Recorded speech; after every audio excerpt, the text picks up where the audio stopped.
Okay, before we start, one of the things, make sure all the amendments are in before the bills. Okay?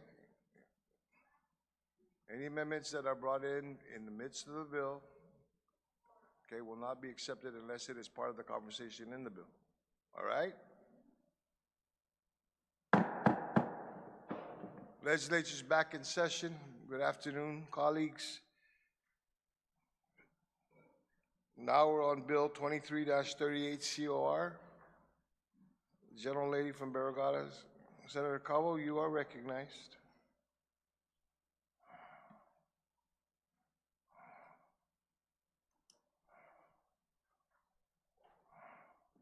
Situs Masi, Mr. Speaker. Half a day, everyone. Mr. Speaker, I move to place into the third reading file Bill number 23-38 COR as amended by the Committee on Economic Investment, Military Buildup, Regional Relations, Technology, Regulatory Affairs, Justice, Elections, and Retirement. Bill number 23-38 COR is introduced by myself, Senator Shelley Calvo, and titled An Act to Add a New Article to Chapter 33, Title 15 of Guam Code Annotated relative to establishing the Uniform Real Property Transfer on Death Act. I wish to discuss it. And it goes on to say, and to adopt a standardized form.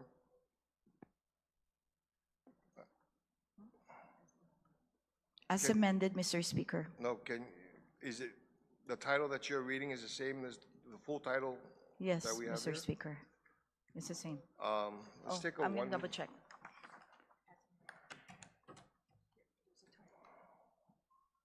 I just want to know that we're off the same. And for clarification, I'm going to read the title once again, Mr. Speaker. Sure. An act to add a new Article 4 to Chapter 33, Title 15 of Guam Code Annotated relative to establishing the Uniform Real Property Transfer on Death Act and to adopt a standardized form for the transfer on death deed. Okay, that's the same one. You can proceed. Thank you very much. Mr. Speaker and colleagues, Bill number 23-38 COR proposes the enactment of the Uniform Real Property Transfer on Death Act.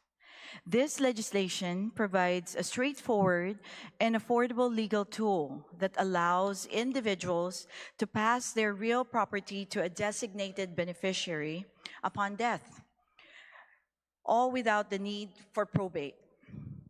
The bill introduces the transfer on death, or TOD deed, a non-probate option that enables a property owner to retain full control of their home or land while alive, with the deed only taking effect upon their passing.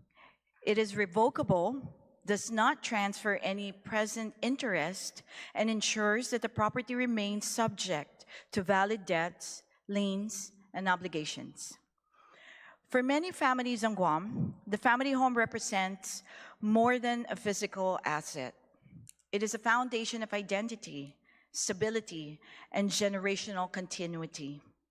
Yet, the probate process can be long, costly, and intimidating, particularly for families with limited access to legal support. Too often, heirs are left waiting months or even years to resolve property matters, or worse, they lose the home due to unresolved legal barriers. This bill offers a practical solution rooted in fairness and accessibility. After receiving testimony from legal experts, the Department of Land Management, the Office of the Attorney General, and the community advocates, the bill has been strengthened through amendments that clarify procedures and add safeguards. I would like to thank the good senator from Jotnya, the good senator from Ipan Talafofo, and of course, the oversight of the committee, the good senator from Tamuning, for all their help and assistance to tighten the bill during the markup session. These include the addition of definition for contingent beneficiaries, a clear requirement that TOD deeds be recorded within the Department of Land Management, and the inclusion of optional legally sufficient deed and revocation forms to assist the public. Mr. Speaker, during the legislative review process, concerns were raised regarding the potential for misuse or fraud, especially given that the Department of Land Management serves as a recording, not verifying authority. Caution was given about how errors or defects in recorded deeds could create legal disputes or title issues down the line. These are valid and important concerns, sure. While the TOD deed is intended to simplify estate planning, it is not without legal responsibility. Now, this is why the bill emphasizes the property owner should always seek guidance before executing a TOD deed, and why the inclusion of standardized forms was a crucial amendment. Furthermore, like any property transaction, the validity of ownership and title should continue to be confirmed by qualified professionals, such as licensed title underwriters, particularly when property is being sold or transferred after the owner's passing. It is also important to recognize that this tool, while powerful, may not be suitable for every situation, especially for complex estates or where joint ownership is involved. The bill reflects the best practices of over 30 jurisdictions that have adopted similar legislation, and it is tailored to address the unique needs of our community. One that is especially useful for families who may not have the means to create a formal estate plan. With this measure, we help ensure that property can be passed from one generation to the next with dignity and without unnecessary legal entanglement. This legislation is about protecting home ownership,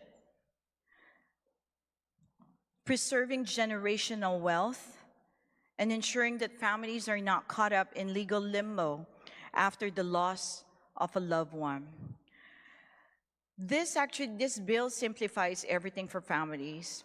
Most individuals here in Guam would probably have one property, a home, an ancestral home that needs to be passed down to the next generation.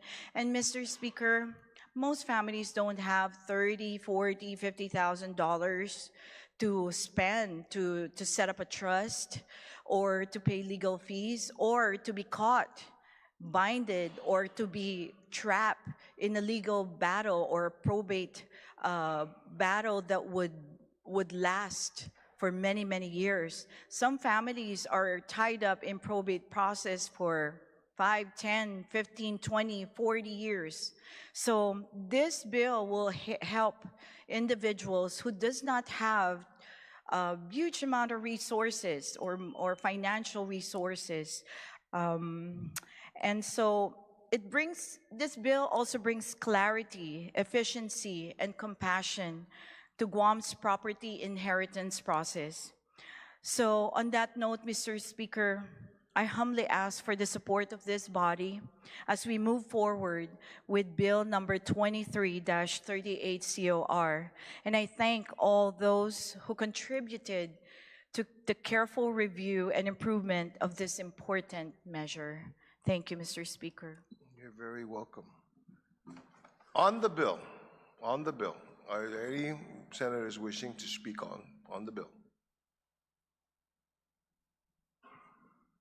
On the bill. Any senators wishing to speak on the bill?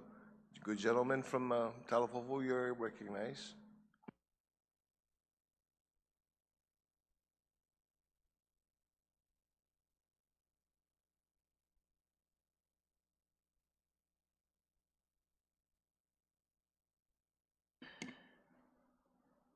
Thank you, Mr. Speaker. I rise in support of Bill 23-38 this afternoon. Asset-specific mechanisms for the non-probate transfer of property to a beneficiary at death are now becoming more and more common across the United States. The proceeds of life insurance policies and pension plans and funds held in payable on death bank accounts are examples of personal property that can be automatically transferred to a named beneficiary. Millions of Americans have benefited from this trend in modern law to recognize and support the use of non-probate transfers. However, until recently, there was no similarly straightforward, inexpensive, and reliable means of passing real estate directly to a beneficiary at death outside of the probate process here in Guam. Well, Bill 23 will change that. Call this measure a way, Mr. Speaker, to fill a significant gap in Guam law. Mr. Speaker, for many people in low and middle income families, a home is the single most valuable asset that they may in fact have. This particular policy would permit a property owner on Guam to retain all ownership rights in the property while still living, including the right to sell the property, revoke the deed, or name even a different beneficiary. Also, the bill includes a form for a real property transfer on death that would comply with Bill 23 if enacted into law. This form would make it so very easy for affected families to use to get such a transfer done, establishing a transfer without the need to pay for a lawyer or a real estate professional for that matter. Disparity and uncertainty in form and outcome is helped with this particularly new form. And as a new lawmaker, I think providing a form in this digital age can really help our people. It's such a great benefit to this particular policy. Mr. Speaker, I thank the Attorney General's office for their presentation during the public hearing on Bill 23 and for addressing specific questions that I had regarding potential conflicts between a transfer on death deed and a last will and testament. Because it was made clear to me during the public hearing that a transfer of death deed would supersede a last will and testament, it is my hope and prayer that beneficiaries receiving property through either of these legal processes will be able to accept and assume any financial obligations that may be tied to the property or properties in question. And with that, I want to thank the author for her work on this and would like to ask the author if I could be added as a co-author to Bill 23-38 at this time. Thank you again, Mr. Speaker, for the time this afternoon. You're very welcome. On the bill, gentlelady from Joliet, I saw your hand up earlier. Yeah.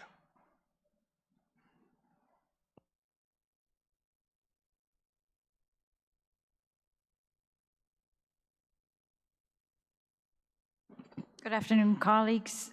Yes, I rise in support of this bill. It is very well written. I think the form is a great added benefit to the bill after the public hearing and makes it very clear how people can really use this law. So it's really it's going to be a very useful option for people who know very clearly what they want to do before they die with their property. They know exactly who they want it to go to. And the beauty of this process is that while you are alive, you can change your mind and you can revoke it.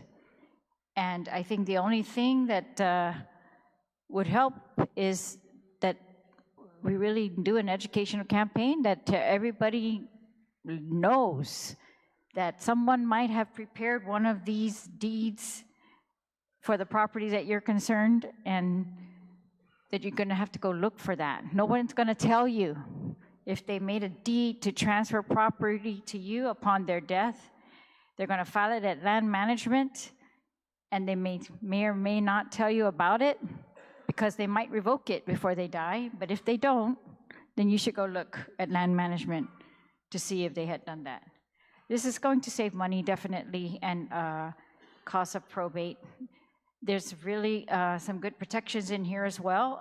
It allows 18 months for creditors to come and make claims, and that was one of the concerns that the title companies had and some of the other parties involved. So I think it's good. It's good for those who want to transfer land. It's good for those who want to change their mind. It's good for creditors. They're not going to be kept out of the loop. They're going to have to file a claim within 18 months. And I think that's more than enough time. So I commend the author on this bill. It was one of the first bills I saw introduced by her during this term, and I told her right away, this is a good bill, and I'm going to support it, and I do. Sitos Masi. Thank you, ma'am. On the bill. On the bill. General Lady from Tamuning, you are recognized.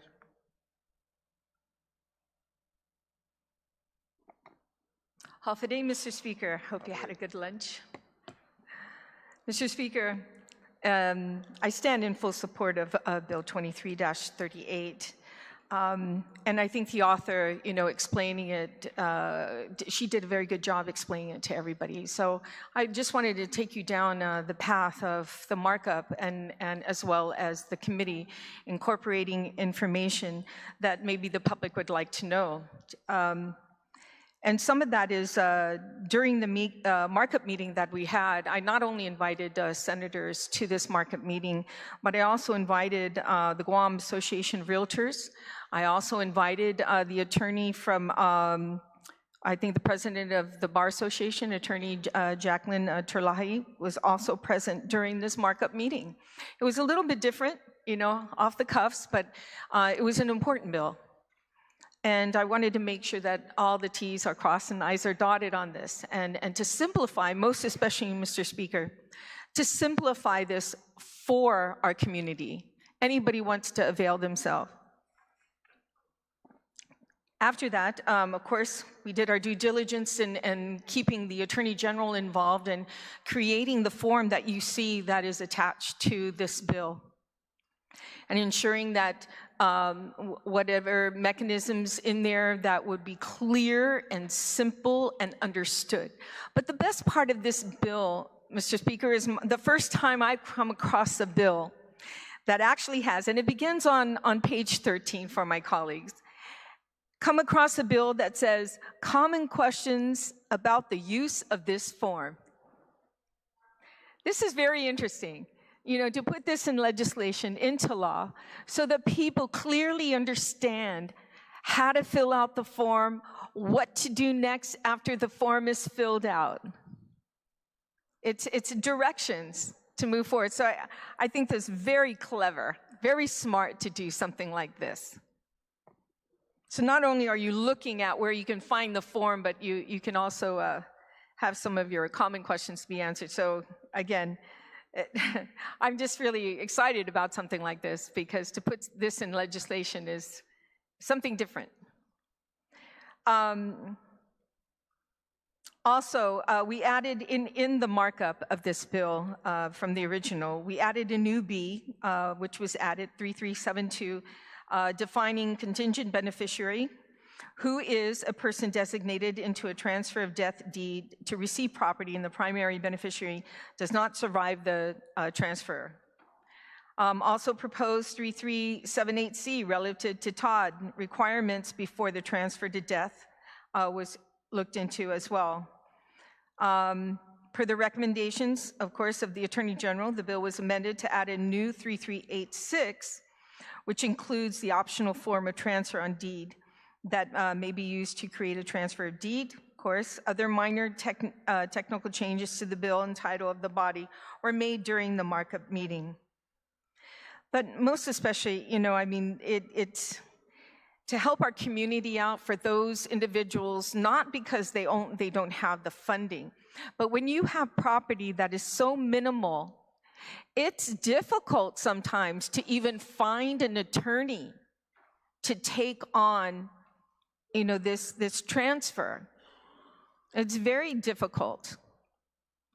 A lot of times, as you know, on probate probate is determined by a certain scale of how much the property is that's in the probate, and it's based on the payment to an attorney based on a scale, a sliding scale.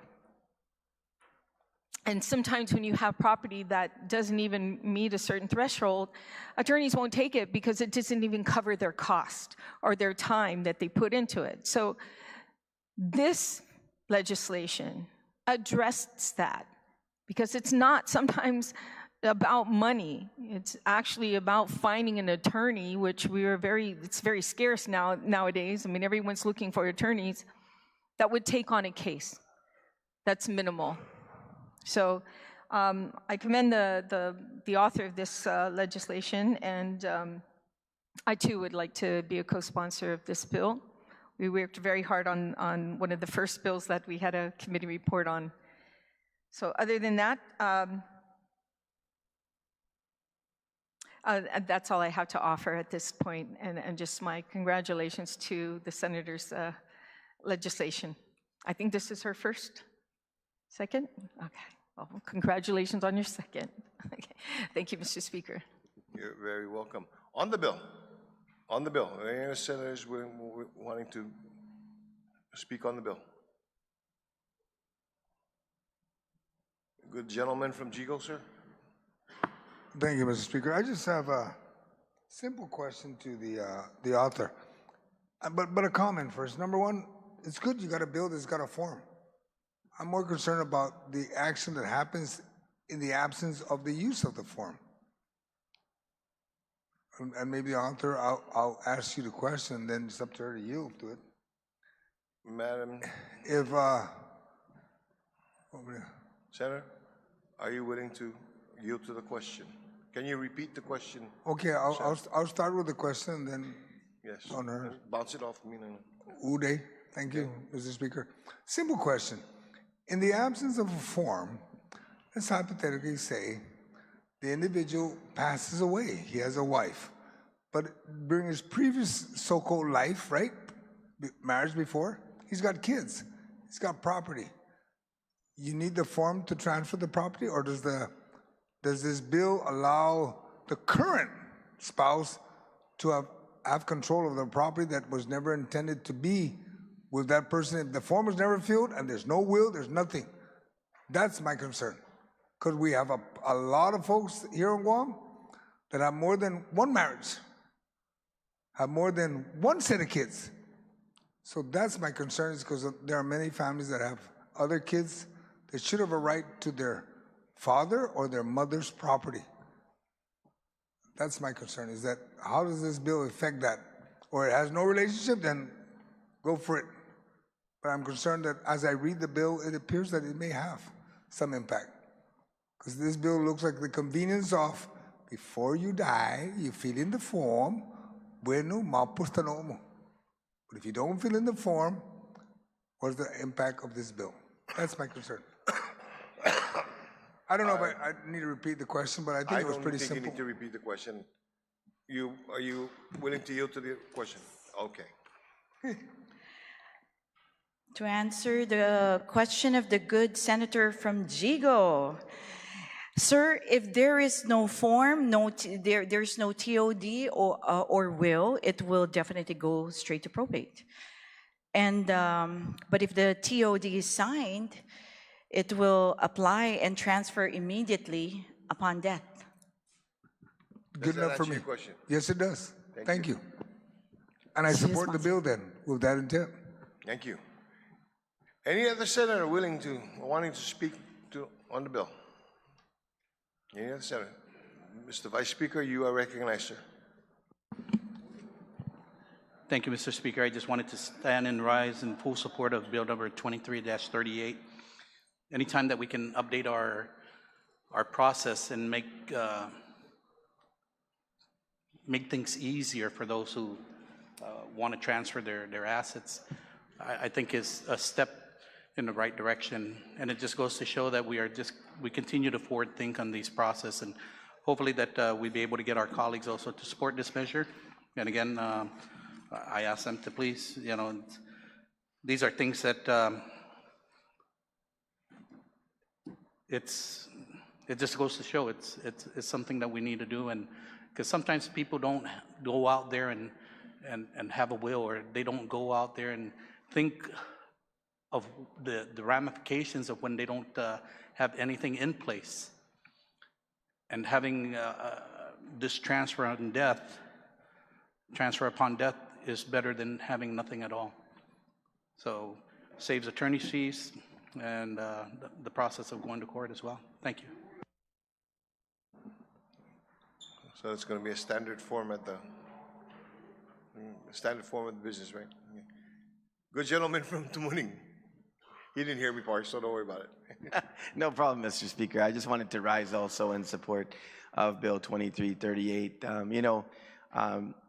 Once again, here in this body and with the good senator, finding, a solution to something that might seem small to some, but of course is big to those who, have limitations, and the limitations of really the process. And as the author, or as the senator of jurisdiction who did the markup, spoke about, sometimes it's not as simple as it may seem, and also attorneys are expensive. So finding this solution, I wanted to also mention that because of my close work with the Guam Association of Realtors, several of them had called me saying, hey, we'd like to know when the markup was. I guess they saw it was scheduled, and so I facilitated that as well with the author, and just a good demonstration of the author understanding that there was some concerns initially, and it got taken care of. So I think what we have now is a good piece of legislation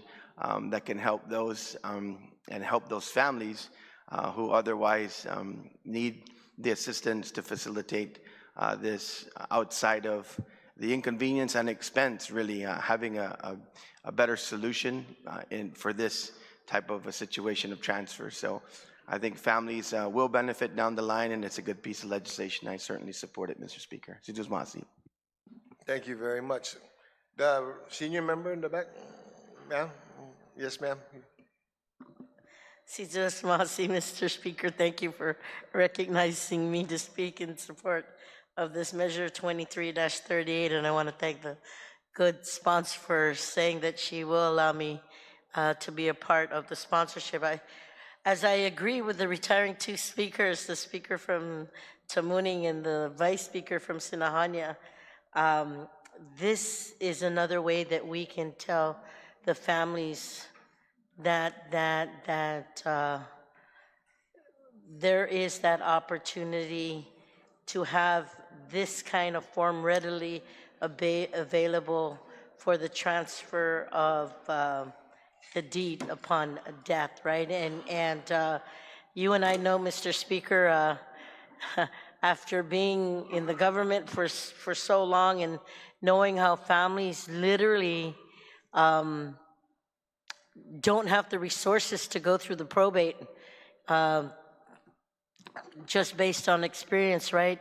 You can qualify for Public Defender's Office or Guam Legal or Micronesian Legal Service Corporation for those basic maybe petition to set asides in those estates that are less than so many, 75,000, I think, dollars is the threshold right now.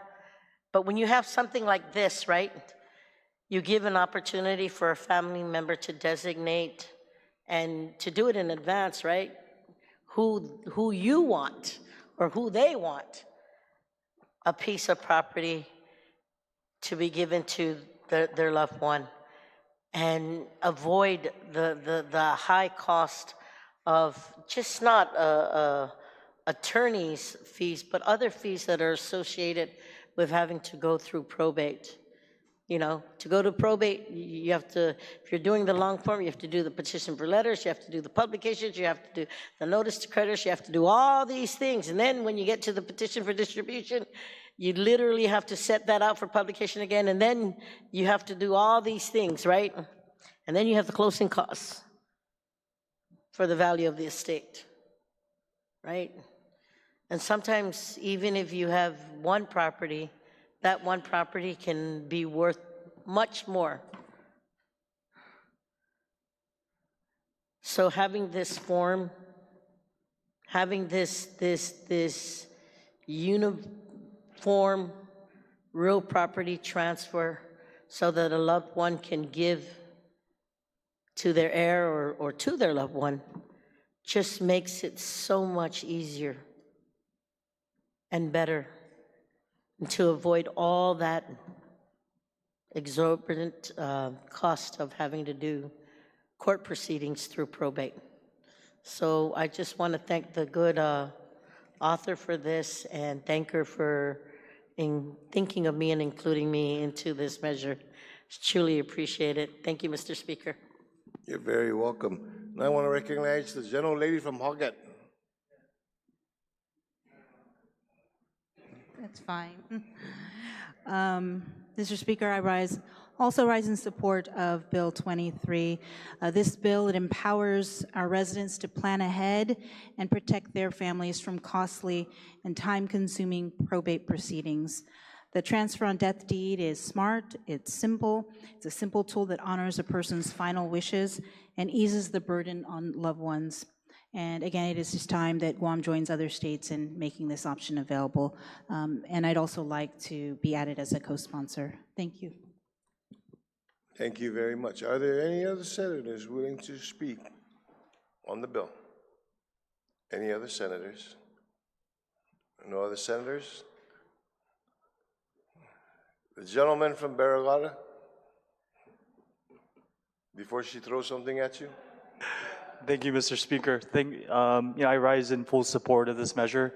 I'm always in support of making things easier, especially for families during times, during times of loss. And so, I applaud Senator Calvo for this measure, and I just wanted to come before ask my colleagues for support, and I also asked to be added as a co-sponsor.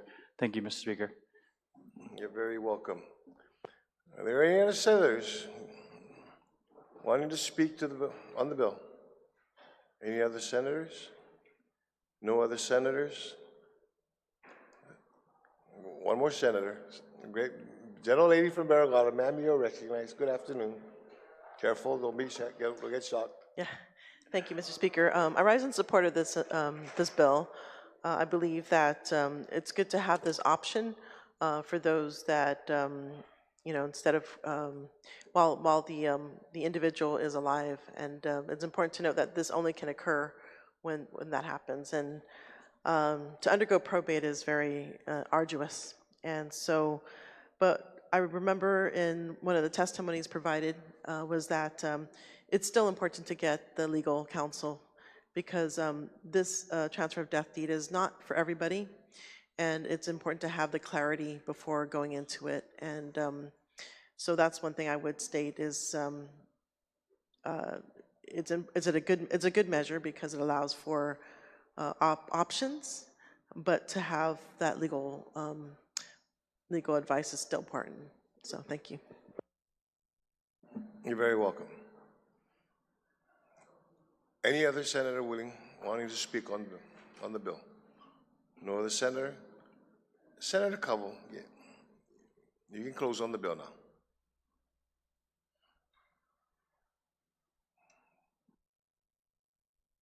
Sidus Masi, Mr. Speaker, and to all my colleagues who supported the bill, thank you so much. Sidus Masi to all of you guys. As we reach the close of our discussion on Bill number 23-38 COR, I want to take a moment to reflect not just on the legal mechanism proposed in this legislation, but on the deeper purpose and outcomes it seeks to achieve for our island community. This bill is about more than just the creation of a new legal tool or option. It is about recognizing the challenges that too many families face when a loved one passes away and leaves behind a home, the very place that holds their history, memories, and sense of belonging. What this measure offers is a chance to ensure that the family home, the product of years of sacrifice, labor, and love, does not become tied up in probate, legal confusion, or financial hardship. It seeks to give our people a pathway forward, one that is accessible, understandable, and grounded in fairness. Mr. Speaker, by enacting the Uniform Real Property Transfer on Death Act, we are providing a new option, not a mandate, not a replacement. This is mere option. It's an additional choice for residents who want to ensure that their homes can pass smoothly to the next generation. A transfer on death deed offers a way for a property owner to name a beneficiary who will inherit their home upon their death, all without court proceedings or drawn-out delays. It empowers the homeowners to retain full rights and control during their lifetime, and it allows them to revoke or update that designation as life circumstances change. Most importantly, it preserves their dignity, honors their intent, and protects the family they leave behind. The intent of this bill is simple, Mr. Speaker, to make estate planning more accessible to everyone, especially for those who may not have the resources for formal legal services. This includes many of our manamko, single parents, first-generation homeowners, and families whose only major asset is the roof over their heads. We know that the probate process can take forever. It's quite intimidating, expensive, and time-consuming, Mr. Speaker. For some, that process becomes a barrier so great that property is left unclaimed, unrepaired, or eventually lost. And you know what, Mr. Speaker, the truth of the matter is, if you look around our island on Guam, there's so many buildings or properties or homes that are dilapidated, and it causes such an eyesore in our beautiful island. Why? Because most of them are actually tied up in the probate process. With this bill, we aim to prevent also the loss, to reduce that burden, and to make sure that families are not left in legal limbo during an already difficult time. At this time, Mr. Speaker, we recognize that no legal instrument is without complexity. Concerns were raised during the markup process, but we rectified everything. And the need for proper guidance has already been in place. We took those concerns seriously, and we responded by improving and tightening the bill. The amended version now includes clear definitions, a standardized optional deed form, a streamlined recording process with the Department of Land Management, and strong reminders that individuals should seek legal guidance when appropriate and necessary.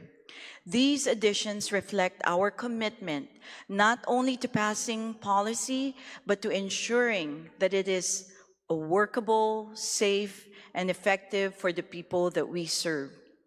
In the long term, I believe that this measure will result in greater stability in home ownership, reduced court caseloads, and fewer financial barriers for families during times of grief. It will help ensure that our people do not lose what they've spent a lifetime building. It will give peace of mind to parents and grandparents who simply want to know that their home will remain in the family. And it will promote a more just and compassionate system of property transfer that reflects our values as a community, one rooted in respect for both tradition and progress. Mr. Speaker, I am proud to have introduced this bill and extremely grateful for the collaboration of all those who helped refine and strengthen it. I respectfully ask for the support of this body as we vote to pass Bill number 23-38 COR as amended. Let us take this important step forward towards protecting home ownership, empowering our people, and preserving generational wealth for the families of Guam. Siduos Masi, and thank you, Mr. Speaker, and everyone else. And at this point, Mr. Speaker, I would like to move to add the following sponsors, co-sponsors. You can proceed. Thank you, Mr. Speaker. The following co-sponsors are Vice Speaker Tony Ada, Senator Vince Borja, Senator Chris Dueñas, Senator Joe San Augustine, Senator Jesse Lujan, Senator Legislative Secretary Sabrina Salas Matinani, I apologize, Majority Leader Jesse Lujan, Senator Tina Muñoz Barnes, Senator Sean Gumatautau, Senator Will Parkinson, Speaker Frank Blas Jr., Senator Telotay Tagui, Senator Sabina Perez, Senator, and at this point, Senator Teresa Lahi and Senator Chris Burnett. Thank you, Senators. Thank you, colleagues. I appreciate your support. Thank you, Mr. Speaker. Thank you, Mr. Speaker. So, On the motion to add all senators to be co-sponsors to the bill, is there any objections? No objections? Siduos Masi, Mr. Speaker, thank you, colleagues. I now move to place Bill number 23-38 COR as amended by the committee and further amended on the floor to the voting file. On the motion to move Bill 23-38 COR as amended by committee and further amended on the floor to the third reading file. Are there any objections? No objections, so ordered. Thank you, Mr. Speaker. Next up, Bill 28-38 COR. Senator Sabina Perez, you are recognized, ma'am. Thank you, Mr. Speaker. I move to accept substitute version, Bill 28-38. You want to first bring the bill in and then substitute it first? Oh, I'm... Bring the bill in first and then substitute it. Huh? Already did? Okay. Okay, where is it? I don't... Oh, is this it? Oh, okay, go ahead, I'm sorry. I thought I had the original bill, go ahead. No worries. Okay, so I make the motion to accept the substituted version, Bill 28-38, onto the floor. It's an act to amend section 28112C. And you'd like to speak on it, right? And you'd like to speak on it? First, the motion to accept, if that's... Okay, go ahead. Yeah. So, yeah, I would like to make the motion to accept the substitute version. Thank you. You can proceed. Go ahead, no, go ahead, the motion. Go ahead in the motion. Okay. Go ahead. Yes, just the title. Okay. The title is an act to amend section 28112C of chapter 28, title 11 Guam Code annotated, relative to increasing Guam's Environmental Protection Agency's compliance and enforcement capacity to protect the health of our environment and people. Okay.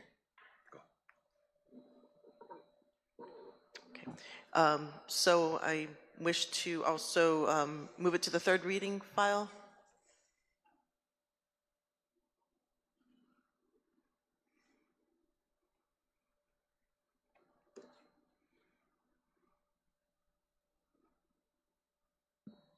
You want to go ahead and explain the substitution?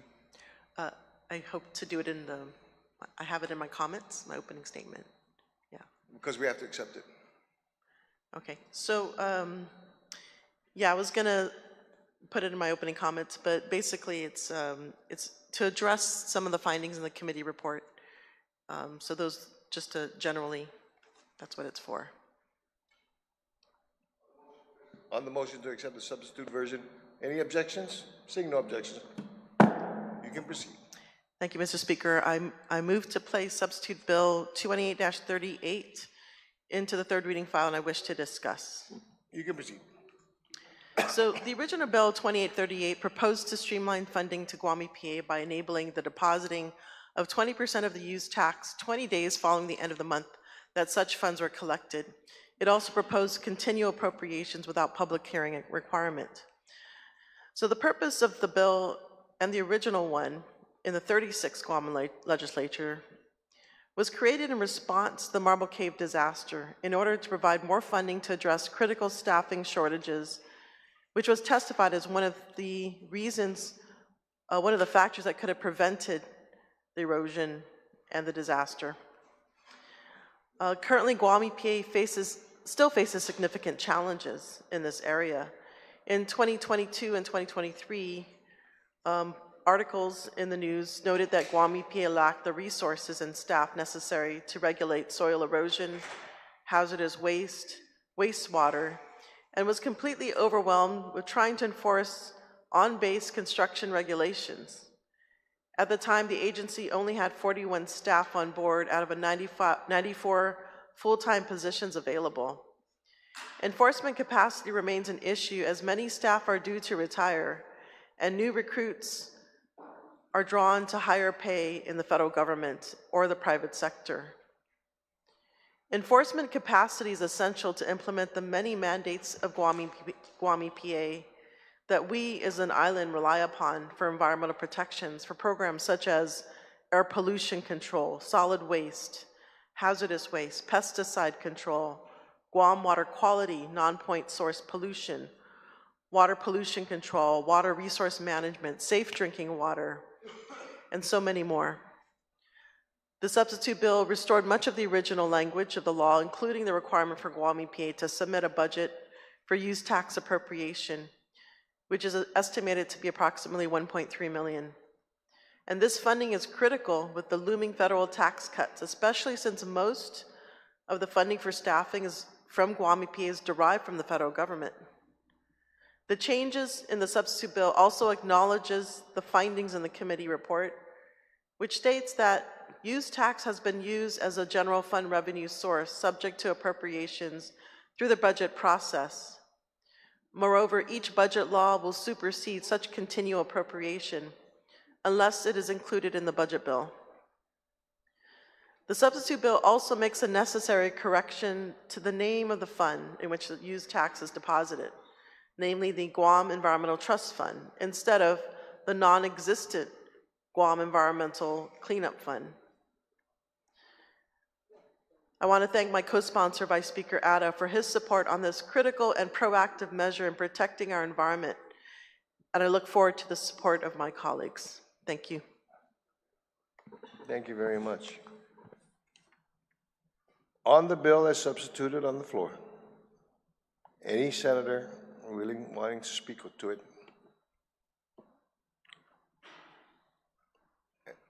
On the bill as substituted on the floor, any senator wanting to speak to it?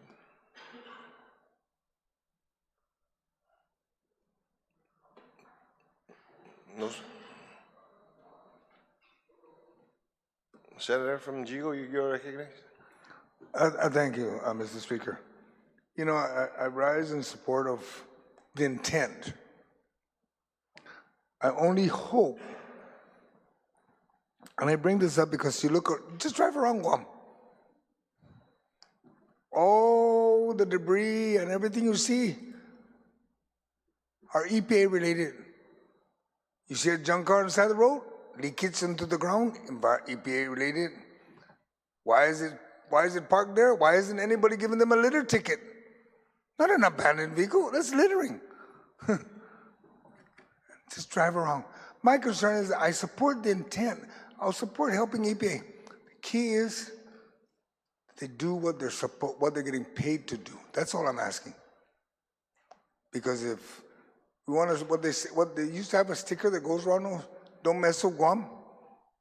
You don't have to because already Guam is messed up, but EPA, take care of us. Go after the people that are dumping illegally. Go after the folks that are destroying Chamorro Trust property. That's where all the debris are at. Go up to Zigo, because plenty. Go around the island. It's all over the place. EPA, do your job. We'll figure out a way how to help you, but just do your job. That's the only thing I ask. And I will support this bill. Thank you, Mr. Speaker. Yes, sir. Thank you very much. Gentleman from Talavovo, you're recognized. Good afternoon, Mr. Speaker. Again, thank you for the opportunity to offer some brief comments on Bill 28. At the time the bill received a public hearing, the latest available consolidated revenue and expenditures report which covered the financial information for the period ending February 28, 2025, that report revealed that the government of Guam anticipated collecting $7,320,477 in use tax revenue by the end of fiscal year 25, which would be $1,950,155 below the adopted level of $9.2 million. Mr. Speaker, recognizing the bill amends current law, which sets aside 20% of use tax collections for the Guam Environmental Protection Agency, requiring the agency's share of use tax revenue into the Guam Environmental Trust Fund. My concern remains centered on the collection of use taxes.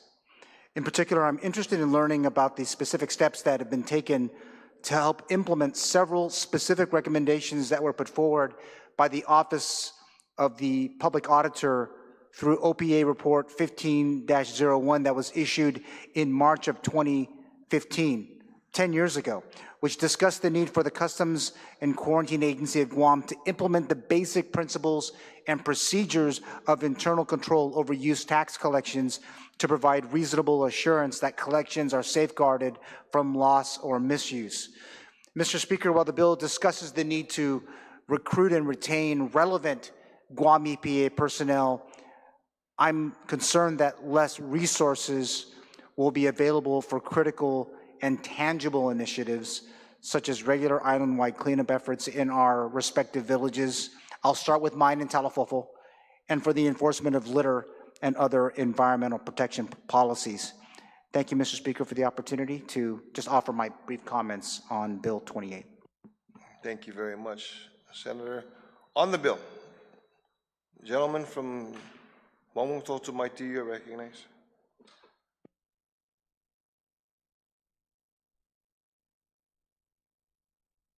Thank you, Mr. Speaker.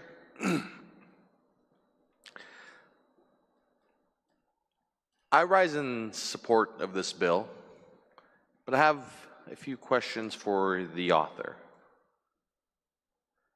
Can the author please clarify how Bill 28-38 ensures that Guam EPA submits a transparent, detailed budget to the legislature annually before any funding is released? I'm going to have to rule first on that question. The enabling language in this is starting in section 2, and it's just to clarify the language with regard to the operations and stuff that's not identified in the bill. So I think in difference to the author of the bill, that question, while valid as a concern, not necessarily a topic subject to the bill. Okay? All right. Thank you, Mr. Speaker.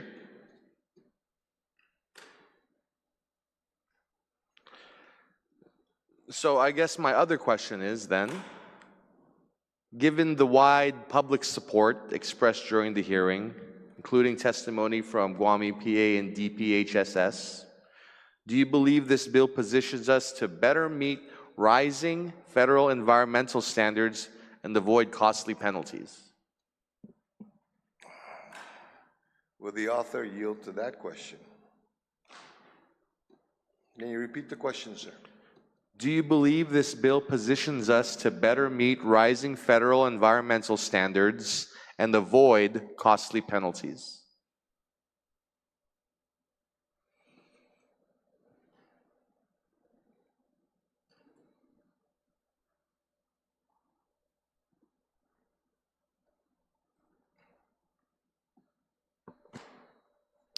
I do yield to that question. So the whole premise of the bill was to ensure that whatever laws that are on the books are being implemented. I was addressing the critical shortage of staffing. So we're only as good as how we can enforce and implement them. And so whatever standards are out there, this bill should be able to help. As well as, you know, obviously the goal is compliance, right? We want to try to avoid any kind of disasters, which is what drove me to write this bill. And so penalties come with infractions, and so if we can prevent infractions through compliance with increased capacity, yes, this bill would support that. Does that answer your question, sir? Yes, sir. Thank you, Mr. Speaker. I'd like to acknowledge the author and the Vice Speaker for their work on this bill. I fully support this bill as a matter of environmental justice, intergenerational stewardship, and sound fiscal practice. This measure doesn't create a new tax.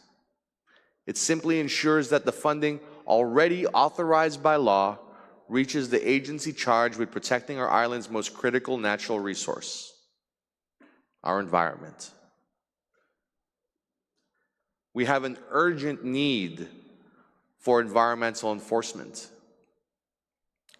Guam EPA has only 41 staff for 94 authorized positions. Incidents like the Marble Cave disaster illustrate the consequences of underfunding. Guam EPA is responsible for enforcing laws across 15 chapters of the Guam Code covering hazardous waste, water pollution, air quality, and so much more. An unfunded mandate is a broken promise. This bill makes that promise real and monthly. I want to clarify that this bill restores the intent of Public Law 31-77 by redirecting 20% of the use tax to the Guam Environmental Trust Fund instead of the defunct Environmental Cleanup Fund. The continuing appropriation is already in law. This bill makes it operationally effective by ensuring timely monthly transfers. Let's be clear. This is not an expansion of government. This is operational follow-through on a commitment we already made. I want to stress that climate change, illegal dumping, and increasing federal compliance demands all require a modern, well-staffed, and well-equipped Guam EPA. There is testimony from Guam EPA and Department of Health and Social Services supporting the measure.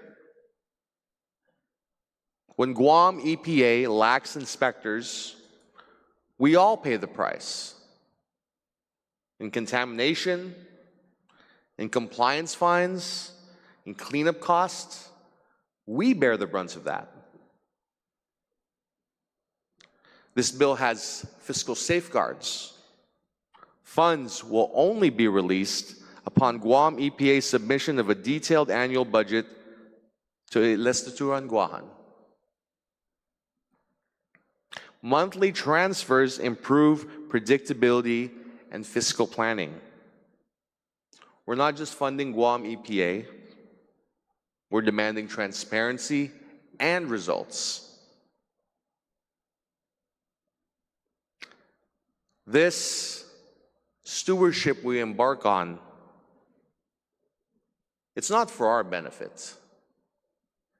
It's said that societies grow great when old men plant trees whose shade they'll never sit under.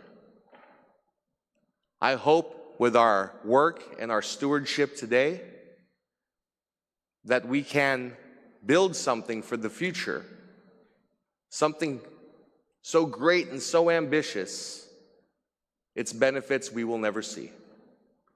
But our children and our grandchildren will reap it fully. I urge my colleagues to see this as a common sense, conservative, and constitutionally sound environmental enforcement measure. This is about ensuring Guam is clean, safe, and livable, not just for us, but for our children, our grandchildren, the animals that we share this island with, the people that come to visit us. We only get one homeland, one island, one planet Earth. And it's incumbent of us to manage it wisely. So again, I thank the author and the co-sponsors for their efforts in this bill, and I would like to be a co-sponsor if possible. With that, Mr. Speaker, I ask my colleagues to support this bill, and I yield the rest of my time. Thank you. Thank you very much, Senator. On the bill, gentleman from Zonia, you're recognized.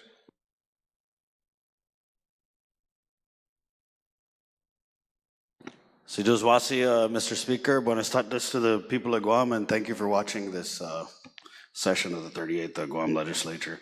I rise in strong support of Bill number 28-38, and I commend the good author, the good senator from Barrigada, for this bipartisan effort. I also commend the Vice Speaker. And, you know, that's quite a catch there to my colleague from Barrigada, and I'd like to also ask to be a co-sponsor of the bill, which I really love because, you know, one of the retiring speakers from GIGO had said, oh yeah, you know, I support the bill, but Guam EPA better do your job. Yeah, it's hard for them to do their job because tinanong funds, and there's not enough funding. And so this allocation of the use tax will go a long way towards directing Guam EPA, giving them the ability to hire the staff, and more importantly, mandating them to come before the legislature with a detailed budget that lays out how they intend to use these funds. And that's where we come in. So, you know, if you want them to clean up the illegal dumps, which I have to say are not just on Chamorro Land Trust Commission land, but, you know, there's all over the island, then we can hopefully amend that plan and direct more funds to areas that we see as a body fit and in need of enforcement. I was also very happy to co-sponsor and vote in favor of a measure in the 37 Guam Legislature that helped Guam Customs in the establishment of the harmonious coding system, which, as the good senator from Talafofo kind of alluded to, you know, the problem with the use tax is the collection. And so when we implement this harmonious coding system, I think we're going to see a big increase in the amount of use tax collections, and that's going to mean more money for the Department of Public Health and Social Services, more money for the Guam Environmental Protection Agency. And as I joked in the public hearing, Fanan, I think there's still 40% of this fund that may be available for other uses, right? But it's going to be contingent on Customs establishing this machine and getting a good read, an accurate read of things that come into Guam and collecting on those use taxes. So I commend the good author from Barrigada for yet another, you know, we call her the procurement princess in the 37th, but I also think that she's done some damn good work to protect Guam's environment. And so I commend her for this measure, which I believe will continue in that spirit. And I would ask my colleagues to support it, but I feel like this is something that we're going to get passed unanimously. So, Sidus Masi, Mr. Speaker, for the opportunity to speak in favor of Bill 28-38. Thank you very much, Senator. On the bill. On the bill. Gentle lady from Tamuninga recognized. Just real quick, I wanted to stand in full support of this legislation, and for her continued work in this line of the Environmental Protection Agency, because we know she was the former oversight chair of this agency and did so much work. Actually, I think for the last 3 years, I think, if I'm not mistaken, he's overseen EPA. And we've seen the voluminous amount of bills that come out there that is correcting the wrongs and ensuring that the Guam Economic Development Authority has the resources it needs to move forward with all these requirements and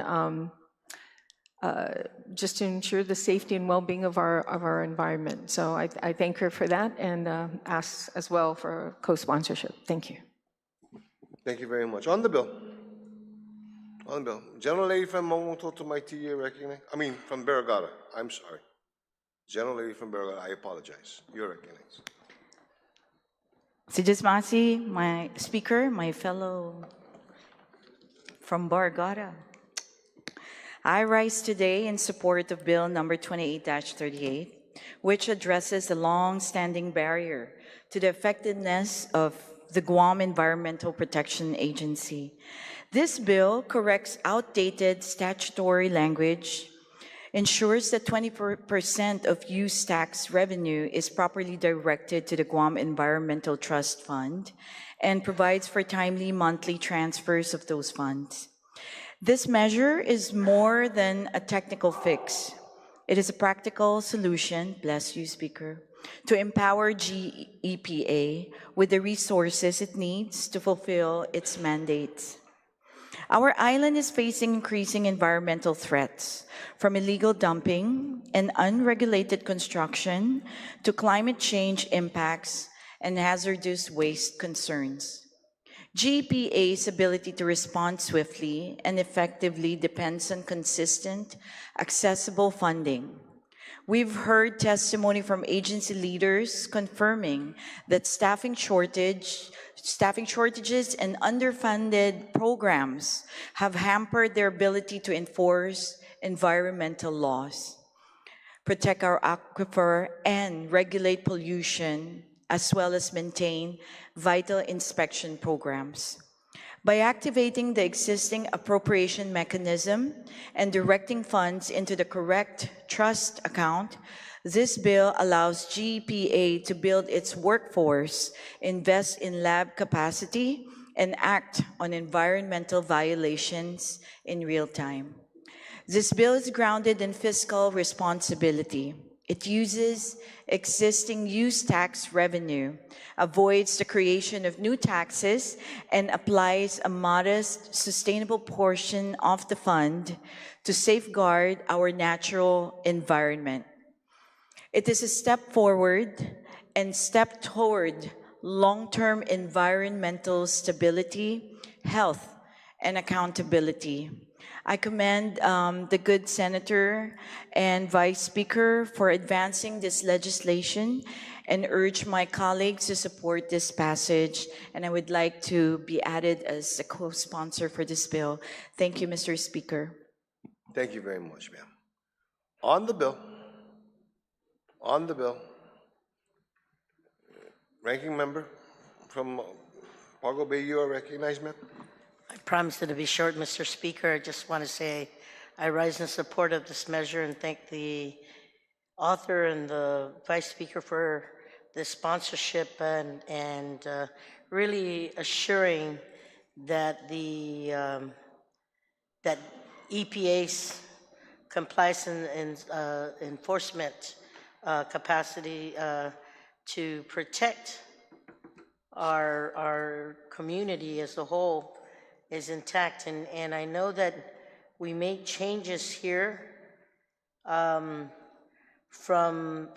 the Guam Environmental Trust Protection Agency Environmental Cleanup Fund to the Guam Environmental Trust Fund. Was there any specific reason why the change was made? It may have been said earlier. I just wanted a verification, and is the existing funds in there automatically transfer without fault? I mean, without any obstacles on the transfer if this happens? Are you willing to yield to the question? Can she repeat it? I just want to make Can sure I you catch please everything. repeat the question, ma'am? Yeah, as I look at this fund, so it's asking on section 2 that the fund be changed from the Guam Environmental Trust Protection Agency Environmental Cleanup Fund. And then it just changes it, it deletes the Protection Agency Environmental Cleanup to the trust fund, the Guam Environmental Trust Fund. Was there any specific reason for the desire for the change of the name for the account? And is there any resources in this account right now? If this was passed into law, or when this gets passed into law, would there be any obstacles or hiccups for the transfer from that one fund that exists today to this new fund? Thank you for the question. So currently, it's a non-existent fund. And EPA actually has testified they never, ever received use tax, or according to the current history, current administrator. So there's no issue with that. Does that answer your question? Yeah, no, I appreciate it. I just wanted to make sure that if there was anything in there, that the transition is smooth, and if there was any particular reason why they just changed it from the cleanup fund to the trust fund. And I still didn't get an answer on the difference between the two, but if I may, just for verification's sake, was it at the request of the agency? Was it a request because there's other programs out there that would work closer? Is there a mechanism that we can draw down? Why the difference? Do you yield to that question? Yes, I do yield to the question. So this was actually created by the bill because it actually can go towards the whole agency. A lot of the funds are special funds for, let's say, the Air Pollution Control Fund, which is very specific uses.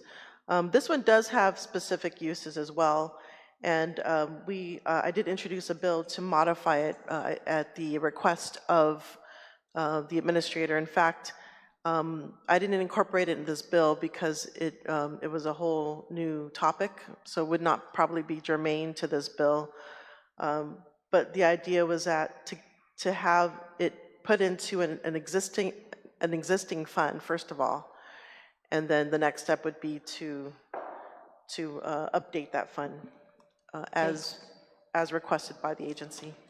Thank you very much to the author of the bill, and thank you very much, Speaker. I just wanted to make sure.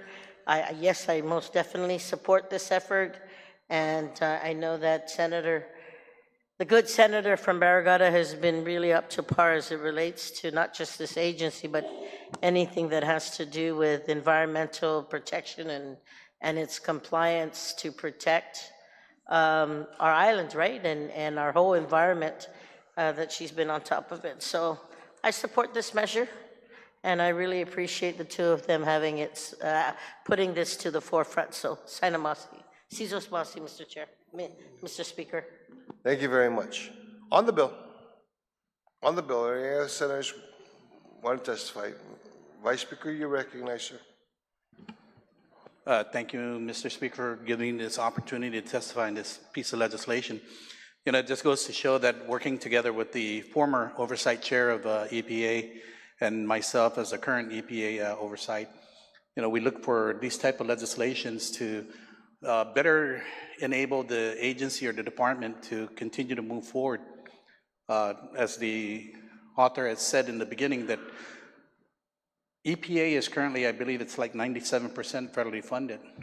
And these are the times that we need to continue to do what we can locally to ensure that we have the funds for them to continue to do the work and keep our environment safe. So I thank the author for asking me to co-sponsor, and I ask my colleagues to please come out and support this piece of legislation. Thank you.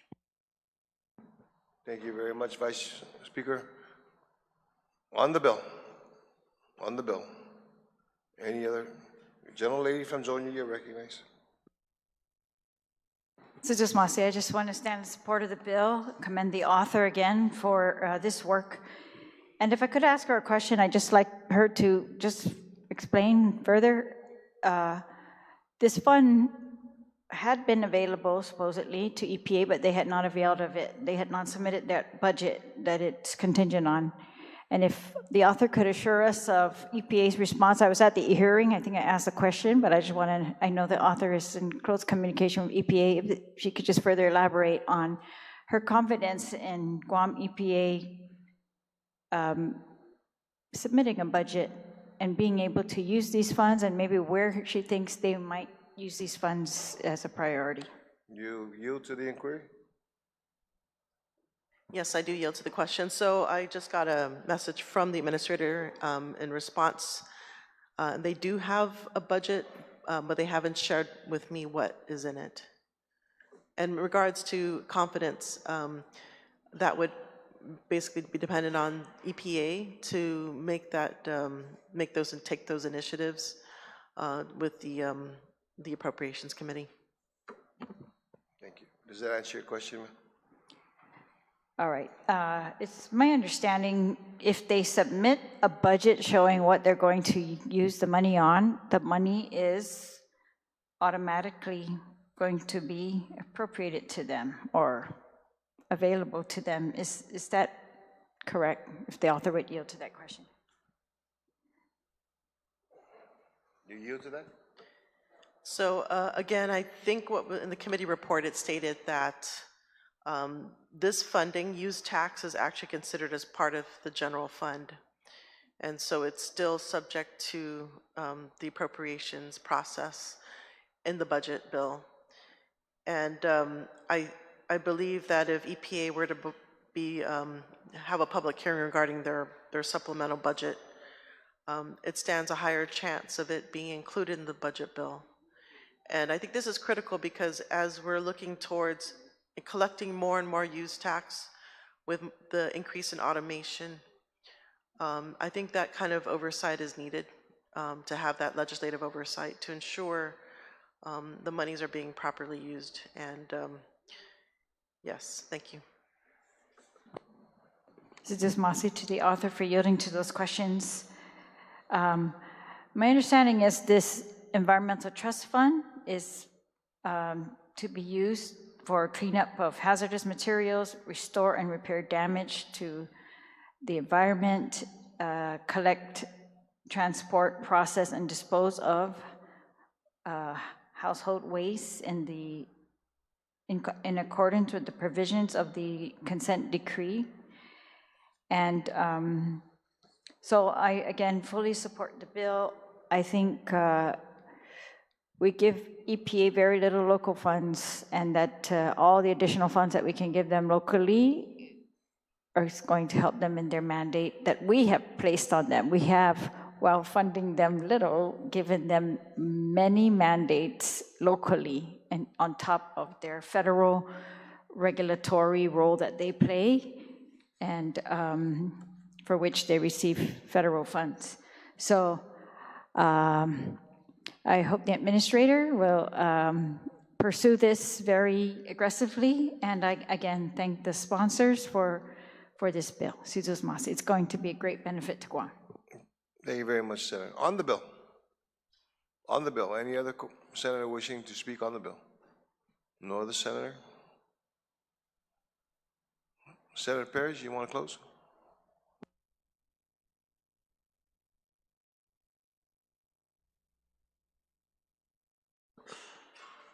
I want to thank my colleagues for their support of this bill. I know it's a long time coming. This bill was first introduced in the 36, and so I'm deeply appreciative for everybody's support to bring it this far. And I would like to add co-sponsors if I could add everyone present here today, unless they tell me otherwise. But I think Senator Titagui asked me first, so we could put her on top, and then I guess the order could be by alphabetical order. Okay. On the amendment, on motion to add all members present as co-sponsors? No objections? So ordered.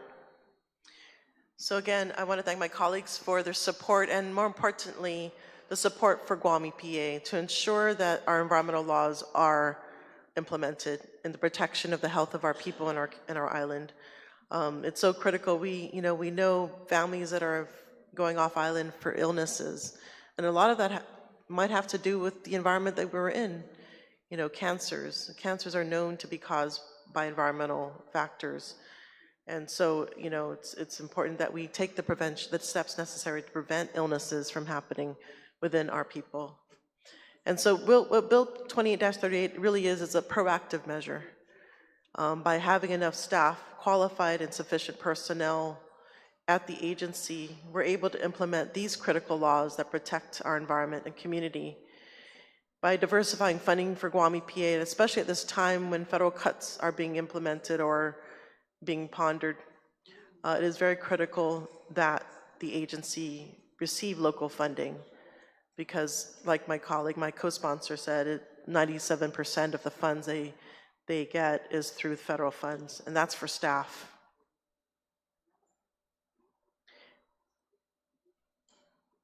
I do want to say that, in looking towards the budget, I'm looking forward to Guam EPA presenting their budget so that we can make this materialize so that the use tax that has been set aside for them by law is actually implemented. And I look forward to the day where we are able to also collect that use tax. I believe we're under collecting it by tens of millions of dollars. And so, this is a critical thing, and that's why I think legislative oversight, putting it back into the hands of the budget process was critical because it still needs that vetting, especially when we're dealing, if the sums of money is in the millions of dollars.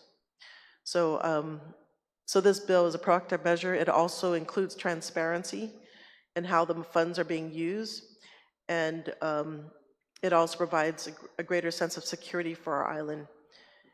Thank you for this opportunity. On the motion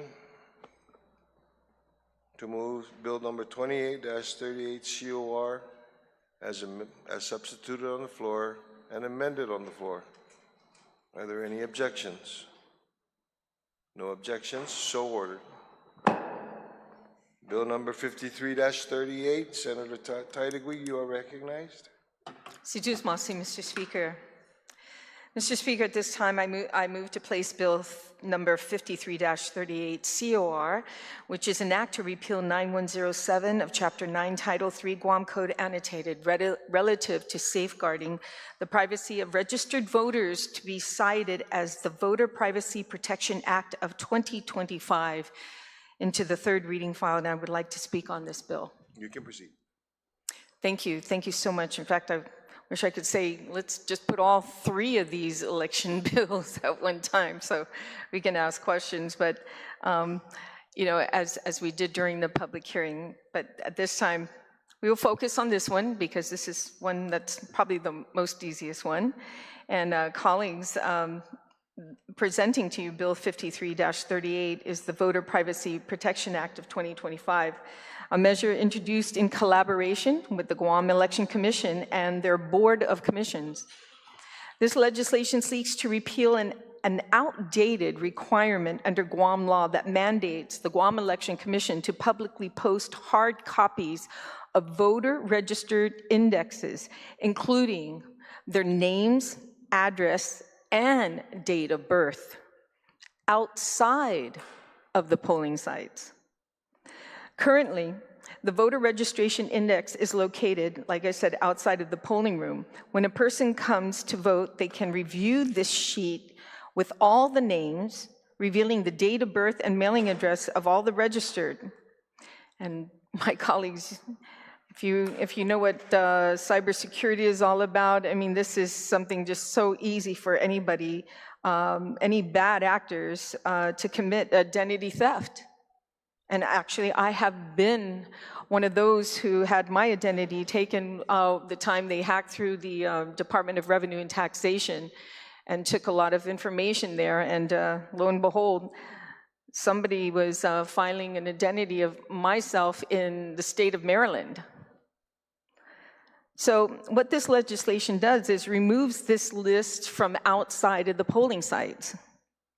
But a list is still provided that will be in the control of a precinct officials when they cross your name out.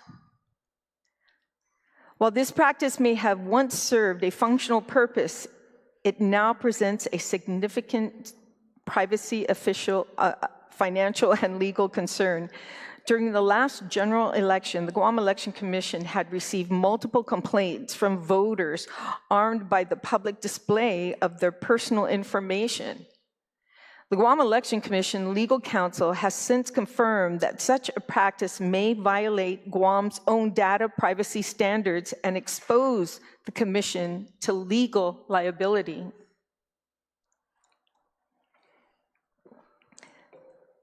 That being said, Mr. Speaker, it's a very simple bill that just eliminates the opportunity for bad actors to steal your identity and your information, most especially your mailing address. And in some places, mailing addresses are not just a post office box, but it's actually your place of residence, which could be dangerous in some perspectives. So that's what this bill does. Thank you, Mr. Speaker. Thank you very much. On the bill, any senators wanting to speak on the bill? On the bill? No speakers? You can. Thank you, Mr. Speaker. Thank you so much. And my colleagues, understanding it's a very simple bill.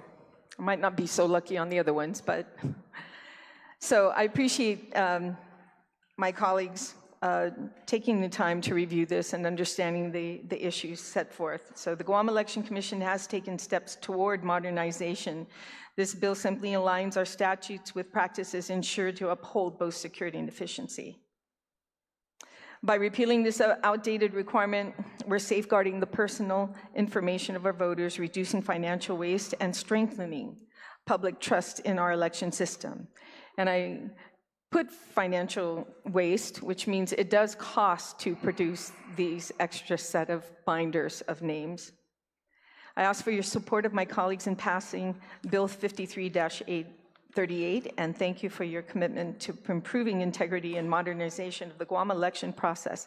And I motion to place Bill 53-38 COR into the voting file. On the motion to put Bill 53-38 COR into the voting file, third reading, are there any objections? No objections, so ordered. Thank you, Mr. Speaker. If I could have 1 minute just to set up for the next bill. Okay, let's take a 1-minute recess.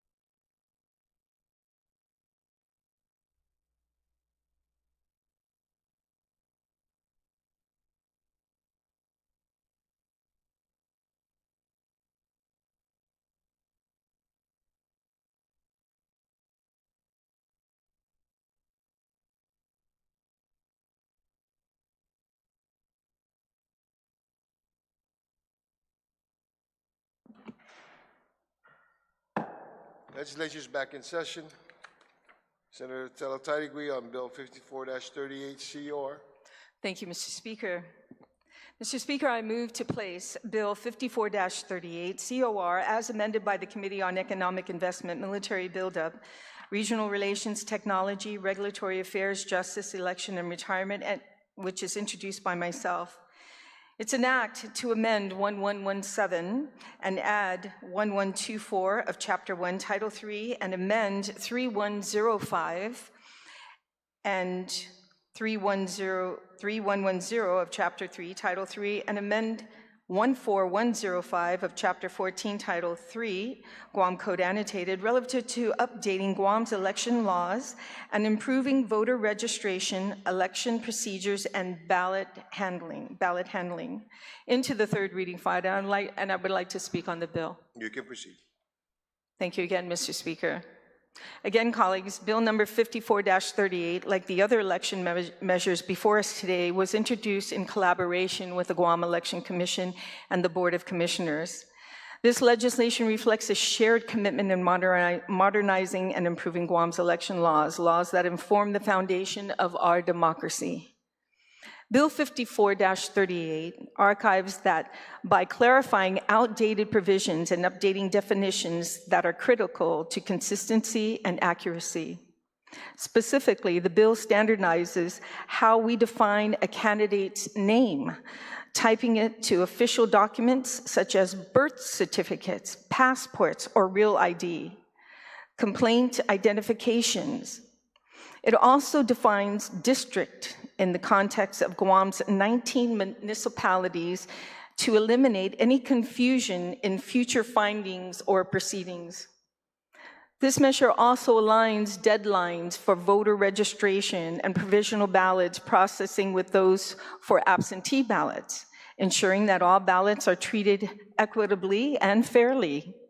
In addition, it strengthens the process by requiring that provisional ballot envelopes meet the same standard as voter registration applications, closing gaps that could otherwise compromise the system. At this time, I have nothing further other than to answering any questions, if I can, to any of my colleagues, and thank you for the opportunity, Mr. Speaker. Thank you, ma'am. On the bill, bill number 54-38 COR, gentleman from Talofofo, you are recognized. Thank you, Mr. Speaker. I rise in support of Bill 54-38. This measure is 2 years in the making. Fair, transparent, and efficient elections should always be the aim of the Guam Election Commission. Mr. Speaker, when the GEC presents recommendations to this body, they should not be pushed aside. I just got here, but can I just say that they should not be pushed aside. They should be addressed expeditiously, a priority to strengthen the same election process that put each and every one of us and other elected officials in the seats that all of us hold. Extension deadlines for voter registration is important. Improvements of ballot handling, of provisional ballots, they're helpful to the GEC. These would have been useful in 2024 in the elections that just passed. Mr. Speaker, we have a very transparent, secure, and accessible electoral process. If you follow what is happening there at the GEC just down the road in Tamuning, I'll just say we do elections, quite frankly, Mr. Speaker, better than many parts of America. Much investment over the past 5 years. Bill 54 is an alignment with best practices. Fair, transparent, efficient. Our electorate deserves that. Again, thank you, Mr. Speaker, for allowing me to speak on this measure. Thank you again. You're very welcome. On the bill, any other senator willing to speak on the bill? Gentleman from Georgia, you're recognized. So just want to say, Mr. Speaker, for the opportunity to rise in support of this bill, which is a couple years in the making. Well, that's only because we disagreed on just some of the things that the previous iteration of the bill attempted to do. You know, I understand our role here in the legislature as oversight of agencies, and when agencies communicate their needs to us, I don't think it's necessarily our responsibility to rubber stamp those needs, and you know, I don't think we're a pass-through. I think it's our responsibility to look at the ideas and the things that they present to us and then make a determination about whether we think those ideas are reasonable, those ideas are sound. And so I think that's exactly what happened with this bill is, concerns were raised in the public hearing setting, and they were then subsequently addressed with the Guam Election Commission and during the committee markup process. So although I initially disagreed with some of the things in the bill, I think we've got something that, again, the Guam Election Commission believes will help them to continue conducting free, fair, and open elections here on our home island of Guam. And so I definitely commend the author, and as the vice chair of her committee on elections, I stand in full support of this measure. Sidus Masi, Mr. Speaker. Thank you very much, Senator. On the bill, gentleman from Momototomaiti, you're recognized.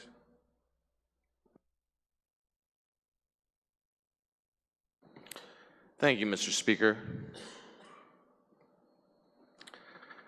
I rise in support of Bill 54-38, and I'd like to thank the bill's sponsor, Senator Taitagui, for advancing election reform. I'd like to note that the electoral process improvements are a non-partisan concern that merit close legislative scrutiny. No Democrat, no Republican here. These are the rules we all play by, and so it's important we give it a fair shake. Regardless of ideology, every one of us in this hall is elected by the public, and we all share a stake in the credibility, accessibility, and accuracy of that process. The bill revises multiple sections across Title III GCA to extend voter registration deadlines from 10 to 21 days before the election, clarify legal definitions, especially the term name used for candidate qualifications, set fixed term limits for registration clerks, and modify handling and counting timelines for provisional ballots. None of this is controversial. This is a comprehensive housekeeping bill aimed at modernizing and aligning our electoral rules with best practices and operational realities.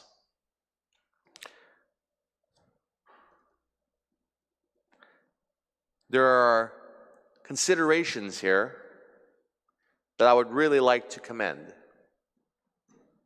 There are provisions that allow the provisional ballot to be counted even if cast in the wrong precinct for eligible races, serve as a corrective mechanism for incomplete or deficient registrations, and trigger automatic registration for otherwise eligible voters who use provisional ballots.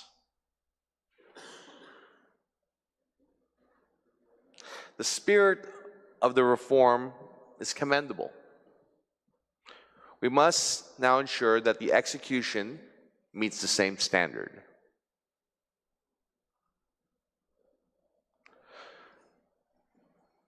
When we consider extending the registration period to give people more time, we just need to ask some basic questions like, does GEC have the resources to handle surges close to Election Day? The bill mandates earlier deadlines for appointing registration clerks objectively. This could help training and planning, but it requires adequate support. The added definition standardizes names for candidates using legal documents such as birth certificates or passport, and this provides clarity. But we need to be thoughtful if this may impact Tamoru or other cultural naming conventions. I think that is a question worth confirming how GEC will handle this administratively. All in all, I support this legislation, supportive of it in principle, supportive of it wholesale, pending confirmation that these operational challenges are manageable and that voter accessibility is enhanced, not hindered. I see no reason we shouldn't move forward with this. I'm open to any and all amendments if needed to ensure that implementation of these changes goes through with integrity. At this time, while we all have consensus and agreement, it's important that we ask the right questions now, not when problems emerge after certification. That is how we legislate with foresight. So before I close, I'd like to ask the author a few questions. May the author clarify how the Guam Election Commission will operationalize the automatic registration of provisional voters under Section 14105D, especially with respect to confirming eligibility within the certification window? You're asking me first. Ask me, okay? Yes. Okay. Mr. Speaker, I'd like to ask the question. Thank you. Will the author yield to the question? Thank you, Mr. Speaker. And yes, to the good senator from MTM. This is under Section 14105, correct, is the question pertaining to the timeline. So if you can just ask me that question on what, other than what's already in the bill on A, B, C, and D, it's trying to explain how it's being processed. Could you narrow it down to exactly what you're looking for here, the question you have? Because in I'm just trying to understand how the automatic registration of provisional voters will work in terms of confirming eligibility within the certification window. Within the certification, well, they go through, when we register anyone who's running into any election, right? They go through a process and they vet every single application to run. They vet this through, looking through everything from FBI records to police records that we all have to provide as well. So as far as vetting is concerned, they do take this opportunity, and we did give them a little bit more time to, on the provisional ballots, within 15 days of any election commission shall count the provisional. You're talking about 14105, right? Yes.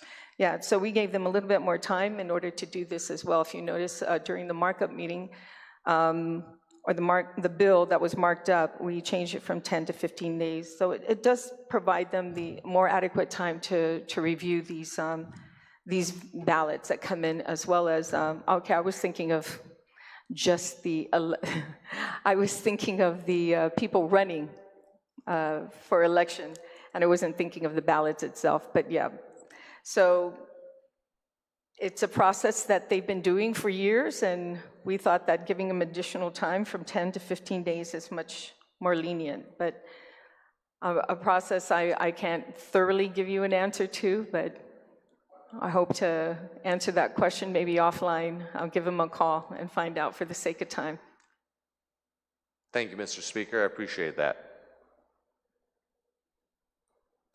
And I guess that leads to my other housekeeping question. With the extension of the voter registration period and the new deadlines for appointing registration clerks, does Guam Election Commission have the necessary resources and staffing to process this efficiently during a compressed time frame? Do you yield to that question? Yes, and very simple. At this time, they do. They're looking at other means to downsize areas which they can and still keep the integrity of the election in place. To answer your question, sir. Thank you very much, Mr. Speaker. I appreciate that. I appreciate the retiring speaker for answering the questions. Like I said earlier in my comments, this is a non-controversial bill in the sense that it's housekeeping on the rules, it's necessary changes that need to be made from time to time, and I completely support it. So I ask my colleagues to please vote yes on Bill 5438, support Guam Election Commission so that we can have smooth and fair and well-done elections. With that, Mr. Speaker, I yield the rest of my time. Thank you. Thank you very much, Senator. On the bill, any other senators wishing to speak on the bill? Gentlelady from Zonia, you're recognized. Mrs. Masi, I want to thank the author of the bill for the changes and the committee that were made in the committee. I know that the bill, a lot of it was recommended by the Guam Election Commission, but I think it's actually better now, at least for voter purposes. I think a lot of this is to assist the Election Commission to do things at a time that's best for them, but we didn't want to compromise on the time that's good for voters. For example, in the section 4 that's been changed, it's taken out. It used to cut the registration rolls 21 days prior, and as opposed to the current 10 days. So I'm glad that that's no longer in this bill, and I think that that's good for the voters. The longer they can register, the better, as long as they can be vetted by the Election Commission. So that's kind of the gist of the rest of the provisions of the bill. They cut the number of days that you can register out in the field, in the different villages and different venues, but they kept it open in the office all the way. So I appreciate that. And then they actually increase the time that we are going to be able to, or they are going to be able to appoint registration clerks. And that just helps with voter registration. So again, these are like, I think, a mix of pro-voter registration and encouraging voter registration, making it more convenient for voter registration, but also allowing the Election Commission just a little bit more time to do what they also need to do in the very hard work. For example, counting these provisional ballots, I think they said at one point they had 600, and all of that has to be entered in, or no, sorry, that's the field registrations were 600. They had to be entered in manually when they come into the office. So, and then counting the provisional ballots used to be mandated within 10 days. They've extended, this bill extends it to 15 days. And I guess that's like a compromise as well. So we can live with that, 15 days. It sounds like a long time after an election to be waiting for results. If those provisional ballots are going to be instrumental. So hopefully, I trust that the Election Commission, they have the same pressure that we think they have, that they want to get it done as fast as possible. They've really made that very clear to us in the work that they do. So I'm satisfied with the deadlines that have been placed on all of these different provisions, and I think they are still very convenient for the voters. So I want to thank the author again for her work on this bill. Mrs. Masi. Thank you very much. Any other senator willing to speak, wanting to speak on the bill? No other senator? Gentlelady from Barrigada, ma'am, you can.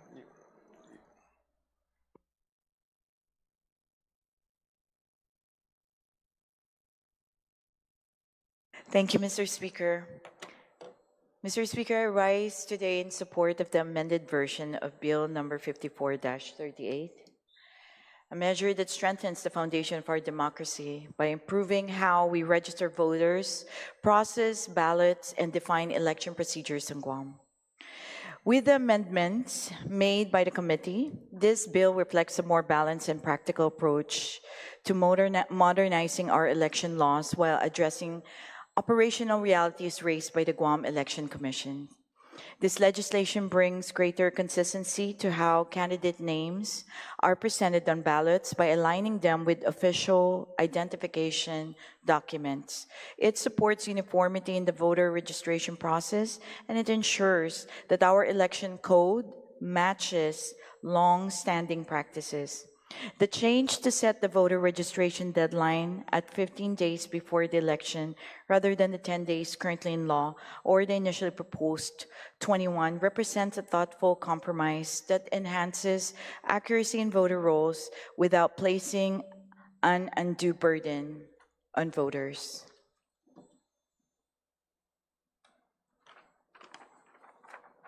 The amendments also clarify the process for counting provisional ballots, ensuring that there is sufficient time to properly validate each one while maintaining accountability. By providing clear timelines, we reduce confusion and improve the integrity of the overall election process. This bill does not overhaul our democracy. It makes it more efficient, more secure, and more accessible. So I commend the Guam Election Commission for their collaboration and thank the committee for their thoughtful amendments. I urge my colleagues to join me in passing this bill.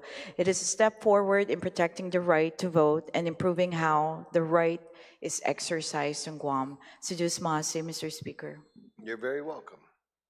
On the bill, any other senators wanting to speak on the bill? No other senators? Senator Tidy, you can close. Thank you, Mr. Speaker. And Mr. Speaker, I was able to actually talk with the good senator from MTM and clarified his question, which was basically asking if the process was sufficient in time when he was talking about the section 14105. And as the good senator from Jotnia explained, the timeline was extended to do just that, to add that additional time on that. So I hope that answered his question. Okay, you got a thumbs up? He said it did. Okay. That being said, in closing, I want to thank my colleagues for their consideration of Bill 54-38. And I'd like to most especially thank those who attended the markup meeting because there was some work that was done into this and back and forth. I'd like to thank my vice chair, Senator Barnett, who was there from the very beginning on all three bills, actually. And of course, Senator Therese Terlahi, who worked very hard on this legislation.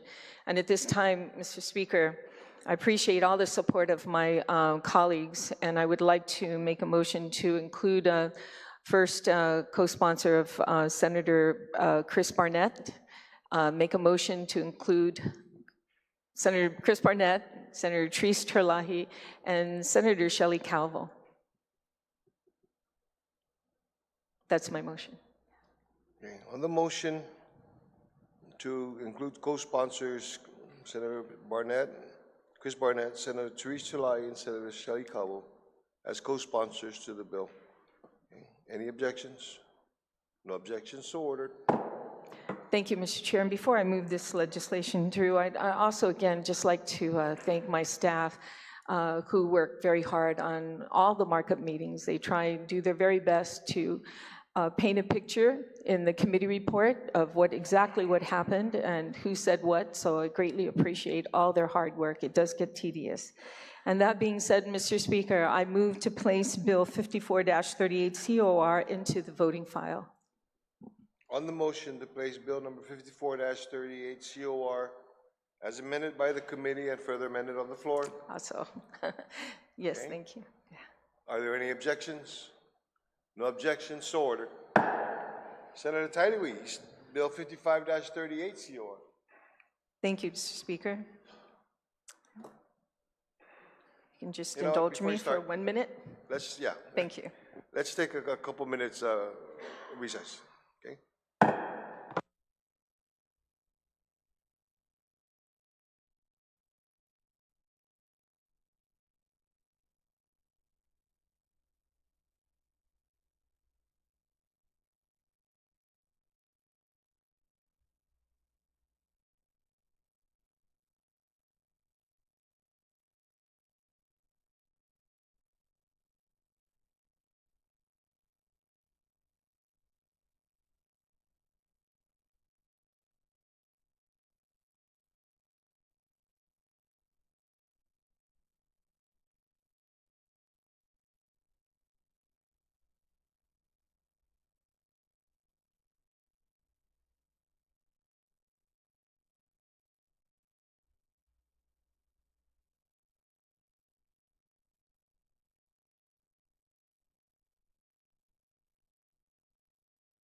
We're back from recess. Senator Taidui, you're recognized.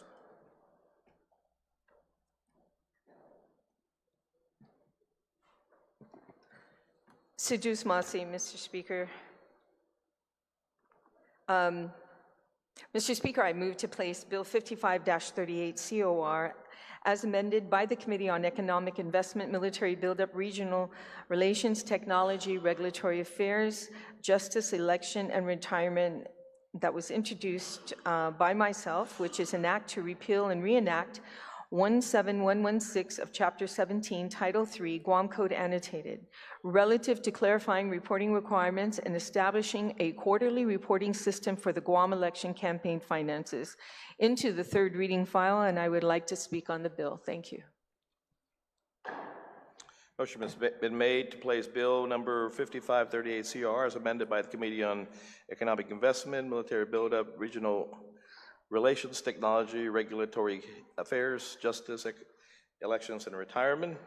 On favor? Please proceed. Sejus Masi, Mr. Speaker.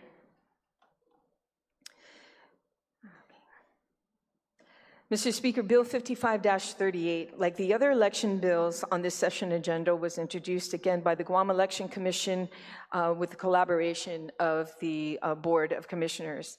This measure proposes to strengthen Guam's campaign finance reporting system and by establishing the quarterly disclosure requirements for the campaign contributions and expenditures. The first report shall be due January 15th in the first quarter of the year.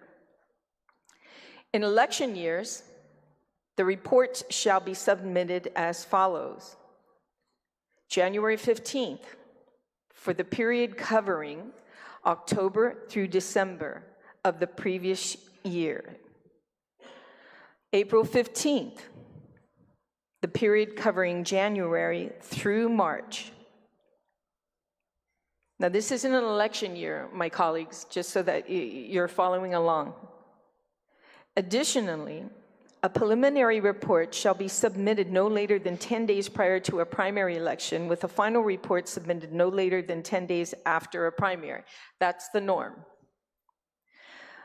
For the general election, a primary report shall be submitted no later than 10 days prior to the general election, with a final report submitted no later than 20 days after the general election. Now, that's current. However, in a non-election year, candidates, political parties, and committees shall submit quarterly reports on, now this is a non-election year, is January 15th for the period covering October through December of the previous years. Then on April 15th for the period covering January through March.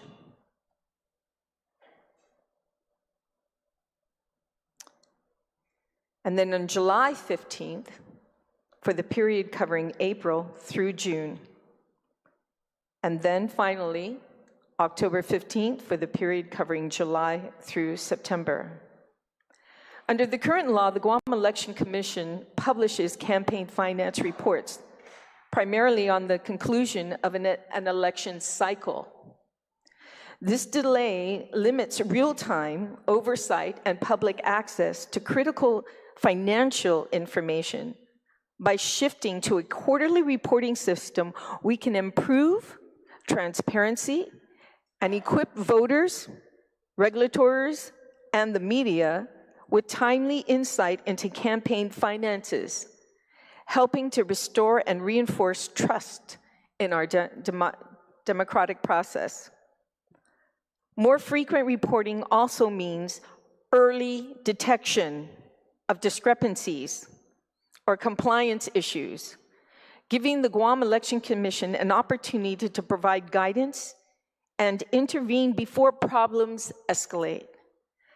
For candidates and treasurers, it offers clearer benchmarks and the chance to correct mistakes proactively, rather than scrambling at the end of a campaign cycle.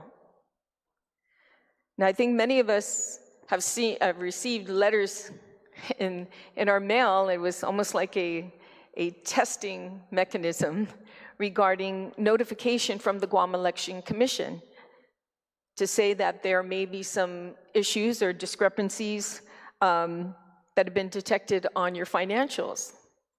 And this was just to prove a point. It scared a lot of us because some of us are very clear about putting everything in order and crossing our T's and dotting our I's, and the election has already been over. But this is just a test to let them know that the Guam Election Commission is serious, moving forward. They will be scrutinizing our financial on our campaigns. And this is important. They're not out to try and get anybody who's trying to run an election because it's very difficult. But what they're trying to do is find ways to correct these issues ahead of time. To bring you in and saying, look, we found this, is this what you meant to happen? Or this amount is unacceptable, so either you can give back the funding that was given to you, because we know there's a limit to your campaign. A limit during your primary and a limit during your general election. And the whole nemesis of this is to help correct those discrepancies that the Election Commission is doing and catch them in time, and not after an election is over, but before that. So this basically is pretty much what this bill is doing, and if there's anybody with any questions, I'm here to answer them. Thank you, Mr. Speaker. Thank you, Senator Taitigui. Anybody else want to speak on the bill?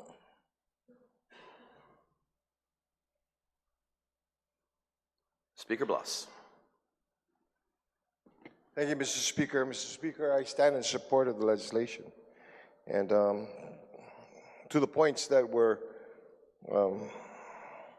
provided by the author of the legislation, while it may seem tedious, and it seems like, obviously, for lack of a better term, extra paperwork, it does provide, first off, based on experience, now there's regularity with regards to the quarterly. There's no guessing as to when it's next to happen. You know with clarity when it is due. And it provides us an opportunity so that while it's regularly reported, it actually makes it easier to keep track of what your expenditures are, what you brought in, and as she had stated, gives time to be able to scrutinize and make sure that the amounts that you bring in and the amounts that you spend fall within the guidelines set by for these reports. So, while again it may seem tedious, I see the need for the clarity. Also, it's great for the transparency, and it actually will help in being able to keep track of both what the contributions are and what the expenditures are, and provides the community with the assurance that things are done the right and the proper way. So I support the legislation and encourage my colleagues to support it as well. Thank you very much. Thank you, Mr. Speaker. Any other senators like to speak on the bill? Senator Matata.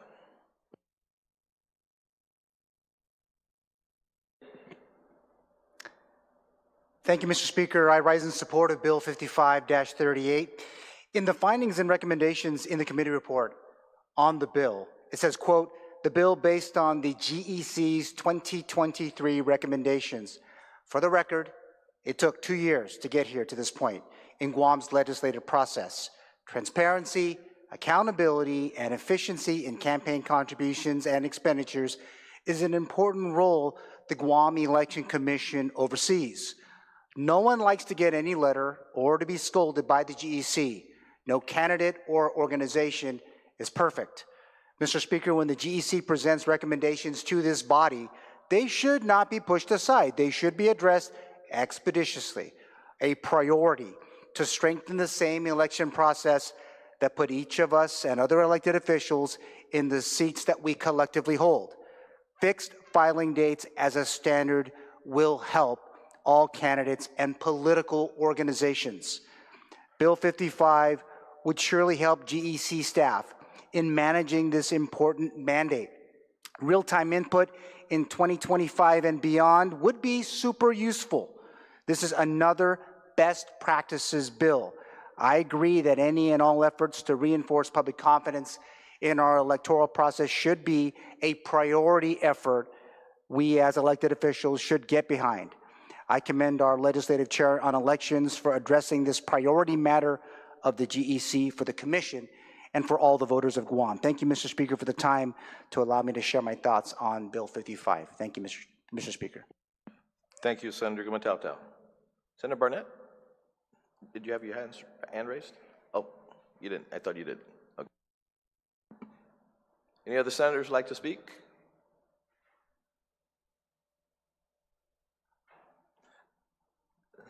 Senator Barnett.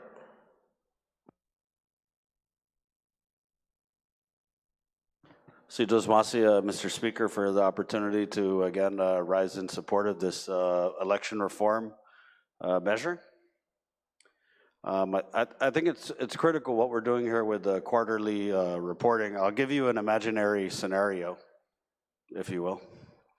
Let's say a sitting elected official announces years before a gubernatorial election that they're running for a governor. And they file that organization report and have, fundraisers.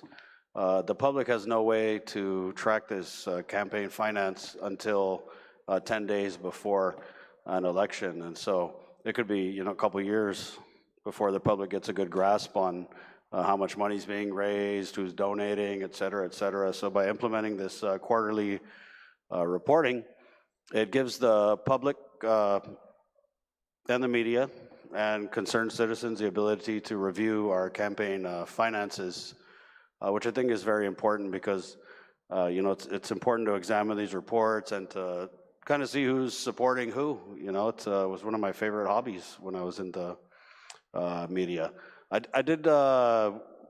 We did do a lot of work with the quarterly reporting in the markup meeting, and I'm grateful to the chair of the committee, again, for hopefully allowing me to be the first co-sponsor. And so how it works is, as she explained, in the non-election years, you do the quarterly reporting, and then in the election years, it's pretty much the quarterly reporting, January 15th, April 15th, and then you do the 10 days before the primary election, which usually falls around, and I think in 2026, it'll fall around July 22nd, and you do the 10 days after the primary election, and then the same goes for the general election. So if you want a little insight into the mindset of what we were discussing in the markup meeting, it was basically that if we do the quarterly reporting in every year, there won't be necessarily an opportunity to review some of the finance reports that we normally would with the pre and the post-election reports. So I think this frequency of reporting is, it's gonna be good. It's gonna be good for us, get us in the habit of, consistently engaging with the election commission. It's gonna be good for the public, who's gonna have more transparency when they're trying to see who's supporting who and how much money's being raised, who's donating that money, et cetera, et cetera. And it's going to take a little adjusting, right? So we are going to be making more reports. So I just ask my colleagues to be mindful of that. I know GEC is very friendly with their reminders as well. So, I also want to take this opportunity to thank the hardworking staff of the Guam Election Commission. They've got a lot of familiar faces around there. There's a lot of institutional knowledge, but there's also a lot of what I like to, it's a good mix, It's bipartisan with the age, you have some Manamko there, maybe not quite Manamko, and then you got some Manhoban who are learning, so it's a good mix of younger folks who are really experienced. I mean, the experience they have with elections really belies their age, and very grateful for the hard work that they do. And just want to commend them for that. And also the good chair, I again reiterate my desire to be the first co-sponsor, and I stand in support of the measure, Mr. Speaker. Sijos Masi. Thank you, Senator Burnett. Would any other senator like to be recognized in the motion? Senator Sabrina Salas-Matanani. Thank you, Mr. Speaker.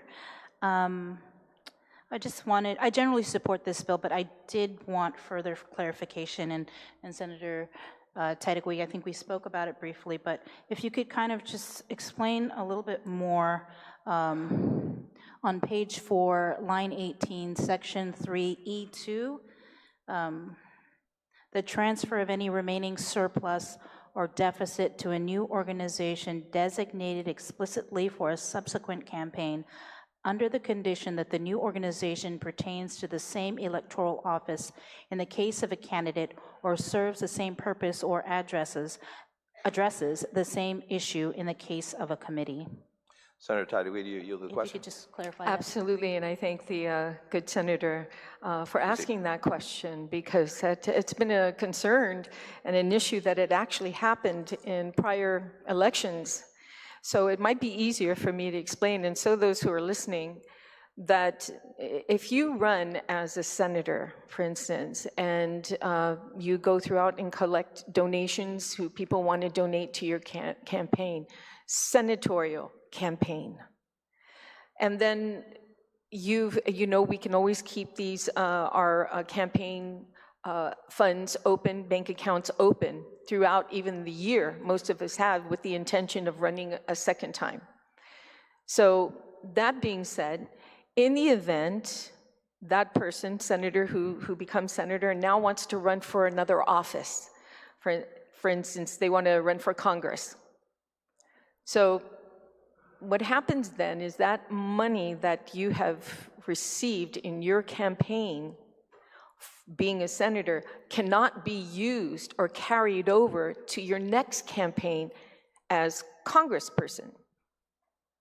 Because the people who donated those funds to your campaign donated to a senatorial campaign, not a congressman campaign or an AG campaign or a mayoral campaign. So but you do need to, relinquish the rest of your bank account, whatever funding that you have left over. You can transfer that to another senatorial campaign. So that would be okay, and that is allowable by the Guam Election Commission. So, using that analogy, I hope that explains it. I know it's kind of long and lengthy, but that's pretty much what this section is talking about. Senator Salas-Matanani, satisfied with that answer? Yes, thank you. Thank you. You can proceed. Is that it? Okay, thank you. Would anybody else like to speak on the motion? Anybody else?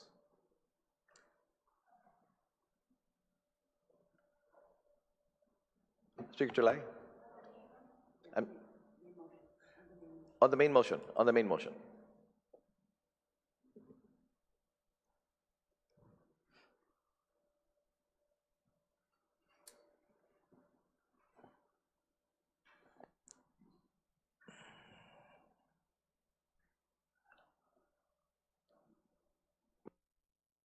Senator Lai, you're recognized. Sijos Masi, again, this bill has been amended by the committee, and I think in a good way. There was, even during the public hearing, the director of the Election Commission also agreed to some of the changes that we have made here.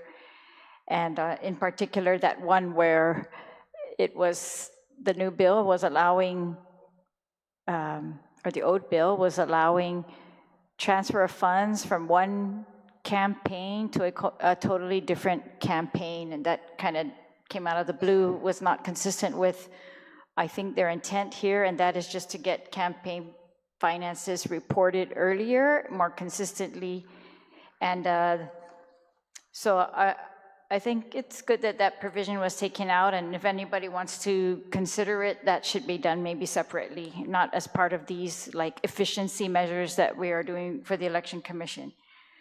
So the Election Commission said they want to implement quarterly reports because they want to identify errors or violations earlier and allow candidates to correct them. So they explained that they would get back to candidates and tell them what they find to be wrong in their reports and work with them to do better, to fix them if possible. They also said they want to ensure voters have an up-to-date financial data before the elections. So I appreciate that. And then so that's all got to do with timing. We've seen some elections where they will report, oh, these people, this is what the campaign funds look like, this is how much they've spent. Sometimes that's useful information prior to an election. Sometimes if it's after the election, it doesn't really help voters at all. It's just kind of out there. Reduce, the third goal they said was to reduce last-minute burdens on both the campaigns and the regulators. Regulators meaning them. And so I appreciate that because they said, so for example, in this last election, they had not reviewed the 2024 campaign submissions, campaign expenditure submissions until after the election was completed. So I think I'm in favor of all of these things. I think we had to be very, very careful with the wording, and so I'm glad that the committee report, in my review, all of it is really very good. So parts D and E, they're all new. This is that even though you don't have any expenditures or receive contributions, if you're a candidate, you still have to file a report. Then they also put in new that you file reports all the way until your funds are depleted. Some of us had funds left over from the last election or in our accounts after the elections, or the transfer to a new organization. So this is new guidance from the Election Commission, which we did not have before. So I welcome all these new guidance. I think there's only one. Actually, I don't even know if it was a substantive or purposely intended change, but I did notice, so on page 4, subsection 2C, C2, this says you're going to report contributions and the name of each donor who makes a contribution of more than $100. Okay? But if you look back at page 2 of the bill, what we are deleting, the old language said B, donors who contribute an aggregate of more than $100. So the word aggregate has been removed, and I'm thinking about it, and in my view, that's a substantive change that I'm not exactly sure. Maybe that's just for the convenience of the Election Commission. So I don't have any objection to that, but I did notice that that is different. I think that means if it's $100 or less, we don't need to report it. I don't know, so I'm just putting that out there. All right, so, but again, I think the bill is much better now than it was during the public hearing, and I want to thank the Election Commission. They said they were going to run it by their legal as well again after that hearing because of the questions that we had. And I think it's much better. And I hope that this does reach their goals of informing the public. I think that's the #1 goal here, inform the public prior to the election. And I thank the sponsor for taking this work up for the Election Commission, bringing it here and making sure that it's really very accurate so that we can pass it. Thank you, Senator Lai. Would anybody else like to speak on the motion, the main motion? Anybody else? Recognize the sponsor, Senator Taidagui. You're recognized to close on your motion. Thank you, Mr. Speaker.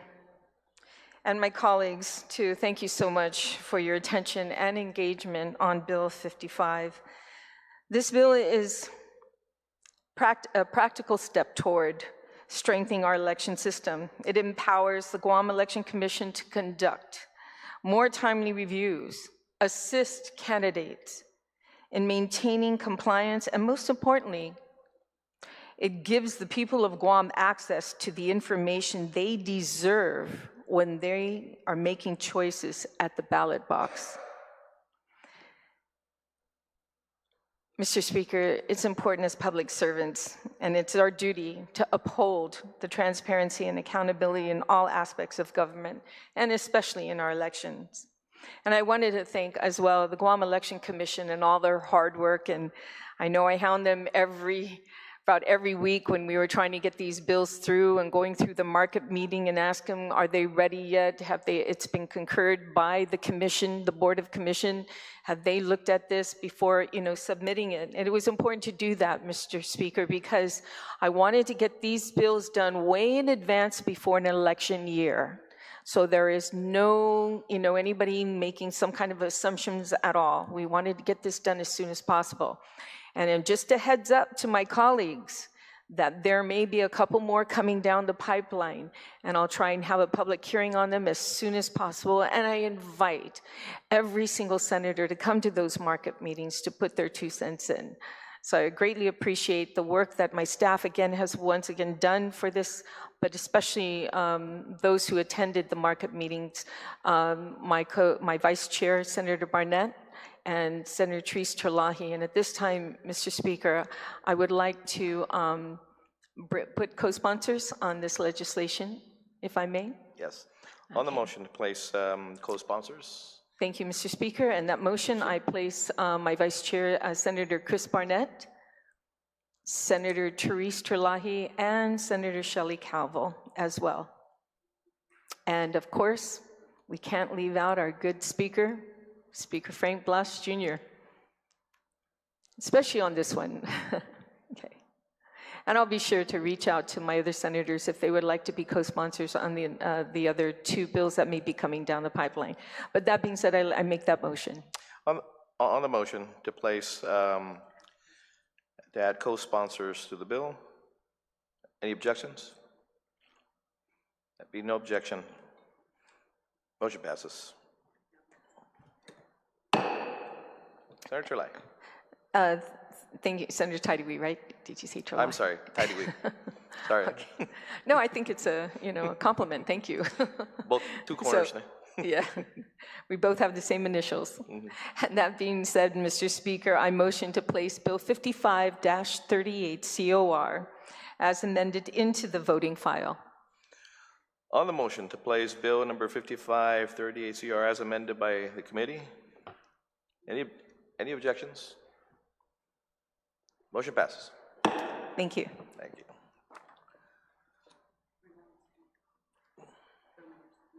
I'm sorry, 75, right? Yeah.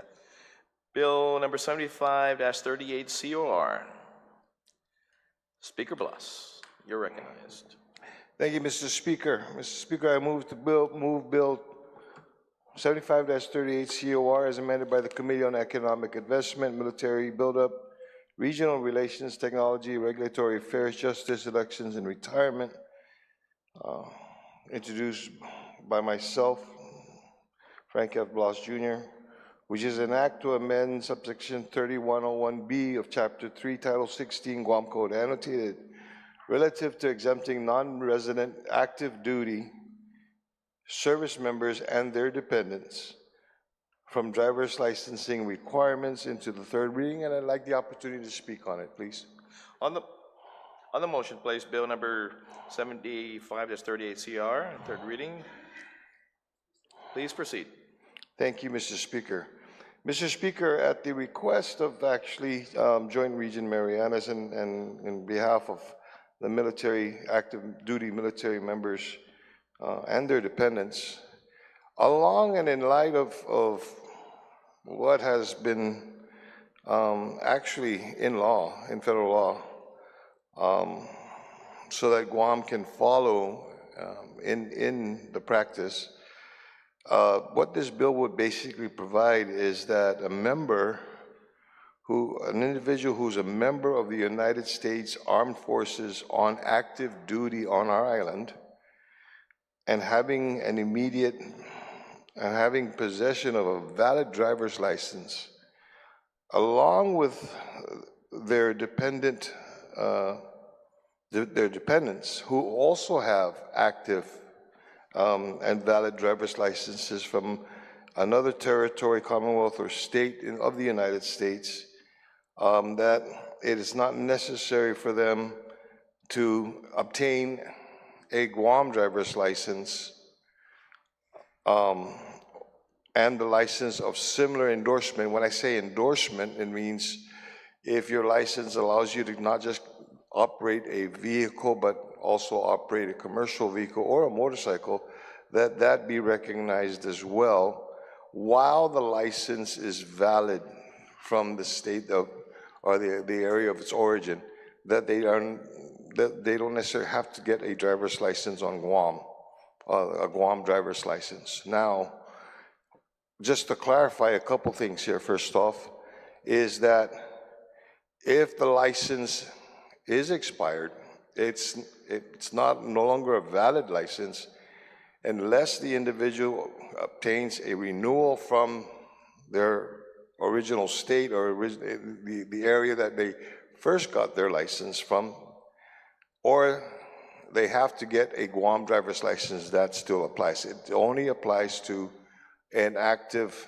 and a valid driver's license, that they don't have to, as soon as they come in, 30 days, they've got to switch it out. And, you know, they don't have to go through it. This is a practice, actually, that is encouraged for U.S. Armed Forces service personnel and their dependents elsewhere. And this legislation just basically brings us in line with what that practice is. And that's what this bill is for. And I'm asking for the support of my colleagues on this measure. Thank you very much. Thank you, Speaker Blas. Would anybody else like to speak on the main motion?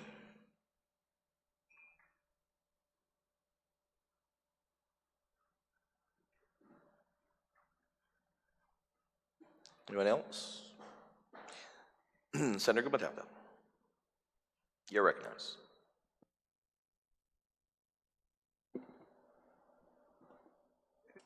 Thank you, Mr. Speaker. I rise in support of Bill 75-38. Our military personnel are doing the nation's work. Efforts to make things a bit more efficient to support them is something we as a body should work to do each and every day. The change to our local statute is common sense in 2025. When the pressures on our government agencies, in this case, the Guam Department of Revenue and Taxation, is lessened by this particular measure, we really should take notice. There will be some exceptions, Mr. Speaker, a chauffeur's license, for example. With 10,000 enlisted members and 5,000 dependents today, in the next 10 years, DOD estimates that we'll be doubling that here in Guam at some point. Mr. Speaker, other U.S. jurisdictions do offer exemptions as outlined in Bill 75. We cannot forget that many are here temporarily. Current statute weakens the link of military personnel to their actual permanent residence.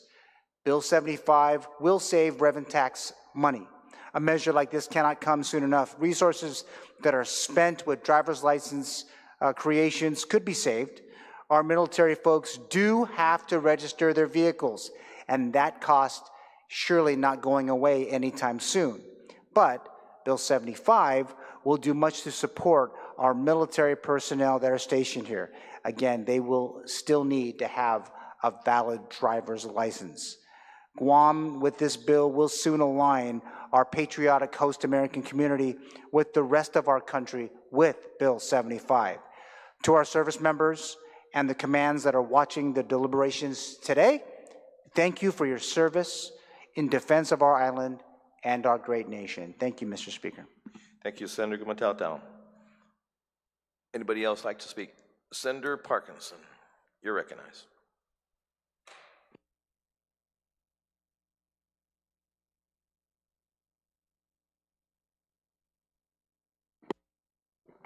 Thank you, Mr. Speaker. I rise in support of Bill number 7538 COR. I'd like to acknowledge the sponsor, the good speaker, and his intent to support the military personnel stationed on Guam.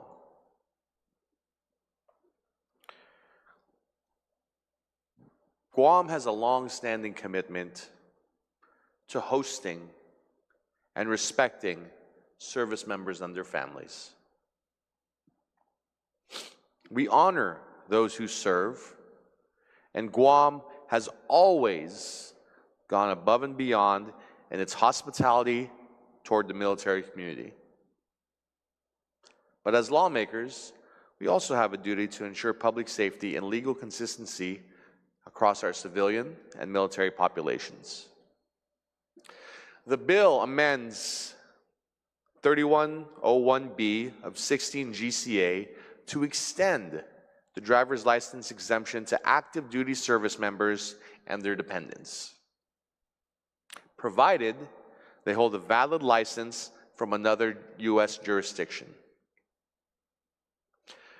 Current law already exempts federal employees operating government vehicles, and this bill broadens that to include personal vehicle operation by military members and dependents.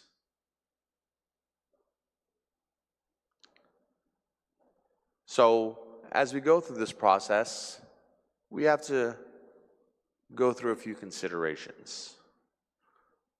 Are there differences in driving age, testing standards, or renewal cycles between jurisdictions that might affect safety? Let's also consider the legal uniformity. Civilian residents and long-term workers are required to get a Guam license after 30 to 90 days. We must ask ourselves, is this two-tiered system fair or defensible? We must be cautious about inadvertently creating a legal double standard, one for military families and another for everyone else who calls Guam home.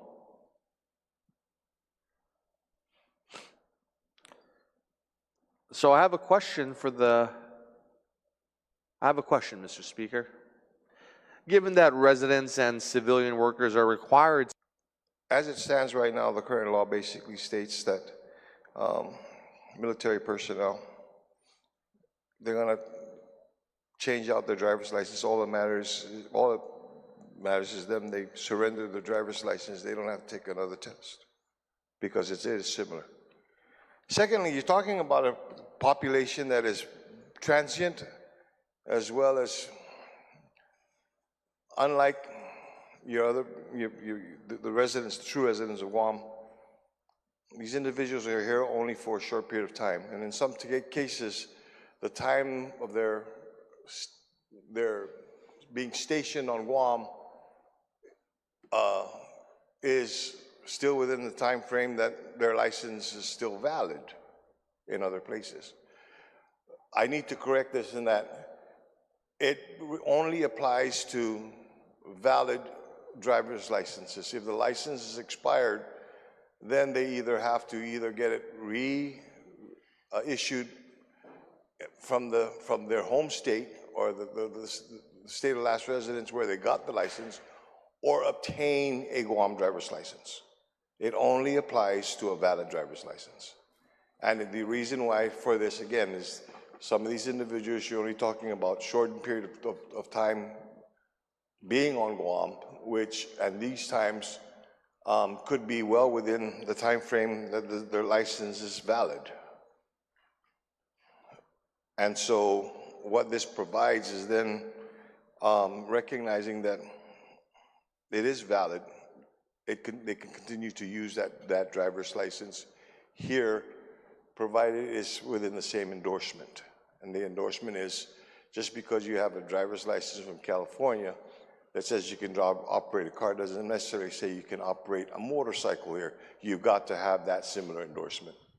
So if you wanted to get, if this serviceman, or their dependent wanted to get a motorcycle license, but it doesn't, it's an endorsement that's not existent on their California, they would have to get that license on Guam.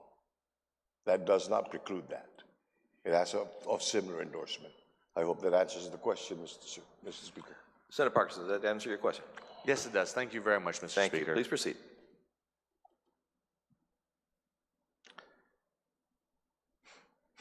And I thank the previous speaker for his answers. I just want to make sure that if this is about fairness, convenience, and efficiency, let's make sure it doesn't come at the expense of enforceability, consistency, and accountability. One of the things that I think about is how will the Guam Police or DMV staff verify a license validity from another jurisdiction in cases of traffic stops or accidents? Does this increase in administrative confusion or legal ambiguity?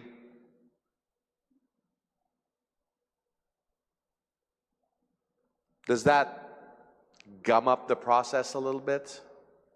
I don't know. I think that's a question I'd like to ask. Will there be any registration or reporting requirements to the DMV for these exempted individuals so that local law enforcement and insurance companies are aware of their status in the event of a citation or accident? Speaker Blas, do you yield to the question? I yield to the question. Thank you. Very good. I failed to actually bring it up, and I thank you for the question. There is that reporting requirement when the personnel is actually stationed, comes on board. Part of his onboarding process is to basically register their license and where they're from. Then that information is taken from their command and provided to the Department of Revenue and Taxation for record into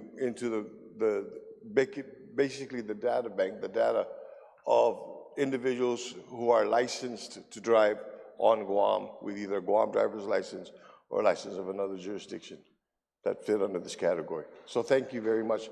Along those lines, and I think, Mr. Speaker, if you allow me the latitude in this thing, is this does not include those that are on, how we call that, the graduated licensing system, okay? Whereas Guam has a graduated licensing system, you know, you get your permit and whatnot.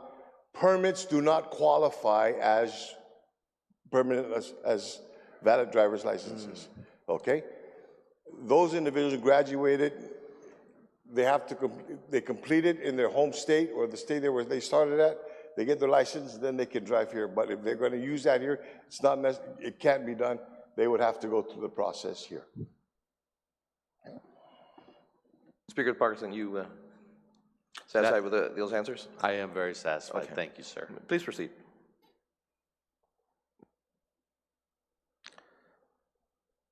So, thank you to the retiring speaker for answering those questions. I'm very, very, very open to the exemptions, and my requests for clarity are really just pleased to make sure that public safety and legal consistency will be upheld. Maybe there's some room for potential amendments, such as a registration requirement with the DMV or a grace period before exemptions apply. While I do wholeheartedly support the endeavors of our local military, supporting the military doesn't mean surrendering local oversight. So I ask my colleagues to find the balance that respects both service and sovereignty. And I rise in support of Bill 75-38, and after careful deliberation and conversation and amendments, perhaps, I ask my colleagues to support it as well. With that, Mr. Speaker, I yield the rest of my time. Thank you. Thank you, Senator Parkinson. Anyone else like to speak on the main motion? Senator Calvo, you're recognized. Thank you, Mr. Speaker. I rise today in full support of the amended version of Bill number 75-38, introduced by our Speaker and carefully revised through committee deliberation. This measure represents a balanced and thoughtful response to a recurring challenge faced by many military families stationed in Guam, one that affects their ability to carry out daily responsibilities while complying with local regulations. The bill as amended ensures that non-resident active duty members of the United States Armed Forces and their dependents are not required to obtain a Guam driver's license if they already hold a valid license from another U.S. jurisdiction. This exemption is not a blanket waiver. It is targeted, measured, and specifically tied to the type of license held, requiring that it be an operator's license or one with a similar endorsement. This language was added in direct response to concerns raised about ensuring that only properly credentialed individuals operate specialized vehicles on our roads. Mr. Speaker, additionally, the committee saw the importance of narrowing the scope of the bill by removing exemptions for general federal employees. The focus is solely on our uniformed service members and their dependents, those who are frequently relocated under federal orders and who, during each transition, are asked to adapt quickly to new environments while supporting national defense missions. During the public hearing, Mr. Speaker, or Madam Speaker now, the Department of Revenue and Taxation highlighted that the administrative impact of this change would be manageable and, in fact, could ease some of the workload at the DMV by reducing unnecessary license exchanges. They also confirmed that this bill, as amended, aligns with enforcement practices, and it maintains the necessary oversight to ensure public safety. The military legal representatives and community stakeholders echoed that the bill will support military families while also preserving their connection or preserving their connections to their home states. These connections that are vital for voting rights, residency, and tax obligations. Madam Speaker, Guam has long recognized the importance of its relationship with the military, and this bill reflects that recognition in a responsible and definitely constructive way. It affirms that we can be both welcoming and prudent at the same time, both accommodating and cautious in how we apply our laws. For these very reasons, I respectfully urge my colleagues to vote in favor of the amended version of Bill number 75-38. I commend the good author, our Speaker, for putting this bill together, and the amendment version of Bill number 7538, and I would like to request to be a co-sponsor of this bill. Thank you so much. Thank you, Senator Calvo. On the motion, anyone else? Senator Lujan. Thank you very much, Madam Speaker. Madam Speaker, I stand in full support of the bill, but I just want to ask a question, and it's out of actually my ignorance of this situation here. But my question is basically, Madam Speaker, is this. We are required now, and most especially back in the U.S. mainland, they were required, I think they were given, I don't know if it was last week or the week before, the deadline for the real IDs, real driver's licenses, right? I'm just wondering how many of these real IDs or real driver's licenses are folks allowed to have in regards to their where they live and jurisdiction, because we have to get our mayor's certification and things of that nature. So I'm just wondering how many of these real IDs or real driver's licenses can people have, because we're waiving for the military folks, but other folks who come here who are not military, and they have the real IDs. Again, my question is, do we know that? Do we know the answer to that? Just one, right? So, okay. So they'll have to, okay, would they, so the non-military folks who come here and renew their licenses then will have to give up their real ID to attain another real ID? Speaker Blas, do you yield to the question? It's actually a very good question. Real ID is actually, you're looking at it as basically a mandate from two different agencies, one from the Department of Homeland Security and the other one from the Department of Transportation. And, with regard to the real ID, I don't know. All I know is, first off, you're only allowed to have one real ID. Okay, and if maybe it would behoove the military member, if they didn't have a real ID from their home state and their ability to have it from one here in Guam, they can get it. Okay, maybe that's an advantage, and this law doesn't preclude them from being able to take advantage of that. It just says we have to honor it. But with regard to the real ID, no. You only are allowed only one real ID. Thank you, Madam Speaker. But I'm supportive of the bill, and I'm sure there's going to be questions asked down the line.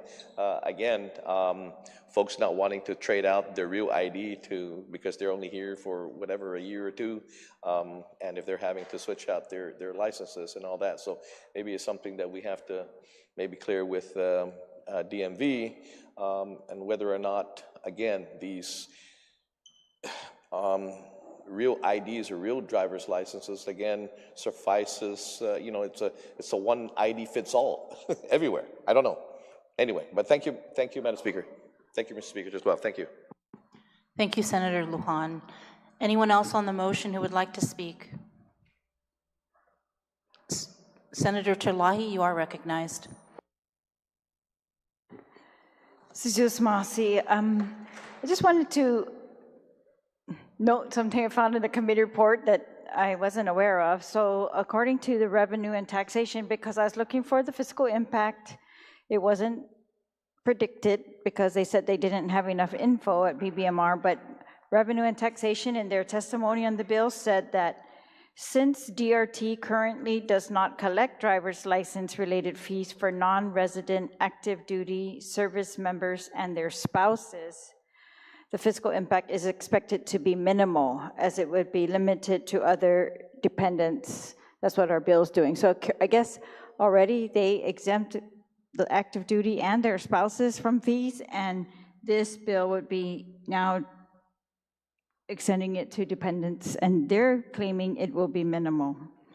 I just thought that was important, and but they did say their concern is the loss of contact information for this group, which DRT currently provides to law enforcement agencies on an as-needed basis in accordance with the Driver's Privacy Protection Act. I was wondering, the sponsor would yield if there's any workaround that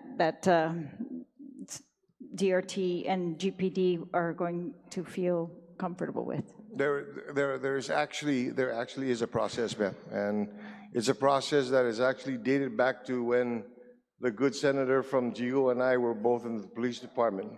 The commands are actually required to provide to revenue and tax and to law enforcement a listing of those individuals in their command and their dependents, of valid driver's licenses, the type of endorsements they have in their driver's licenses, You know, because when it does come up, there is a record of them being able to operate on our roadways. All right, well, it looks like DRT is not Well, yeah. receiving those, so I would ask if sponsor could facilitate that. I know you said the Admiral or someone asked you to do this bill. Yes. If then you could ask in return that information be provided as immediately to these parties. Yes. My only other question is, the title says non-resident active duty. Right. But the bill does not really use that term, non-resident, and I'm actually think in some of the testimony, they say off-island versus non-resident or on, I don't know, but I think it should be removed because. The word non-resident? Yes, in the title, because I think it brings in other terms and definitions that aren't really necessary to this and might actually complicate it. Okay. Then, So- if she permit me in the midst of her time to make that amendment, propose that amendment. Will you be proposing an amendment, Those are my Senator? remarks, and I thank the author for this bill, and Sitos Masi. Thank you, Senator Terlahi. On the motion, any other senators who would like to speak? Senator San Augustine, you are recognized. Thank you, Madam Speaker. Simple question for the author, and you know, without having to look it up and research on it. As a military guy, retiree, I support the bill. My concern is if the driver's license expires. Let's, for example, I arrive today. I'm active duty, driver's license good today. Expires tomorrow. Where is it here that says I'm required to get a driver's license on Guam? And you Senator San Augustine, if you could please address the chair. Okay, well, I was just speaking and openly looking at the speaker. My concern is that I arrived today, I'm a military guy. My driver's license is good today, but it expires within the week. What mandates me to go get a Guam driver's license? Keeping in mind, Madam Speaker, I can go online, just like Guam people can do this. Go online and renew my driver's license. But what mandates me to get a Guam driver's license when I should be able to? And if we look at the committee report, Madam Speaker, you'll find that revenue and tax, they should have been keeping the data of how many people are military people getting driver's license, because then we'll know truly what is the movement here, so we know what the income is, the revenue base. The next one, based on that, if you kept the info, we would have a better report on the revenue impact. So I'm only concerned is what mandates them to get a Guam driver's license and not go online to avoid paying. Speaker Blas, would you like to address his concerns? Sure, I will just, as I had mentioned earlier, there is no mandate for him to get a Guam driver's license. First off, it says the license has to be valid. Now, if the license had expired 1 week after he had arrived on Guam to his new duty station, for him to drive on the roadway, he would have to get a renewed license, and the renewed license can either come from his home state, or he would have to get a Guam driver's license. There's nothing here that says he cannot and he should not get a Guam driver's license. It just says that we will recognize that he's got a valid driver's license from another jurisdiction. And if it's not valid, it's not legal. Okay? Thank you, Speaker Blas. Senator San Augustine, does that address your concerns? Kind of, but not really. And the reason why is because, number one, like I mentioned earlier, Madam Speaker, today I have a valid driver's license. A week later, I don't. This is saying when you come to Guam, you don't need to get a Guam driver's license. Everyone, my opinion alone, former revenue and tax guy, former police officer, if you come to Guam, today you got a valid driver's license, great, drive all you want. But if your license expires, you get a Guam because you're here on Guam. There shouldn't be any excuse for you And that's revenue based. That's what I'm looking at, is revenue based, because number one, revenue tax is not identifying the base or what the impact is. It's obvious they should be doing that. It's part of control of what we're giving out. So that's my concern. And I can understand where the author is coming from, that there's no requirement. There should be. When you come to Guam, you don't have, today may be good, tomorrow is not. You're required to. You don't just go online and do it. You're on Guam now, you're going to be here for the next 2-3 years, get a Guam driver's license and have a nice day in visiting our beautiful island. That's my opinion. That's the way it should stand. Because when you're in the States, when your license expires, it doesn't matter. You go get a state license. If you're smart enough, you already had requested for it before it reached that expiration. You would have had it in your hand before the week ended. Because everybody is up to 90 days. They can get a driver's license in every state. Thank you, Senator San Augustine. Speaker Blas. Thank you, Madam Speaker, and I appreciate the concern that was brought on by the good senator from Jigo.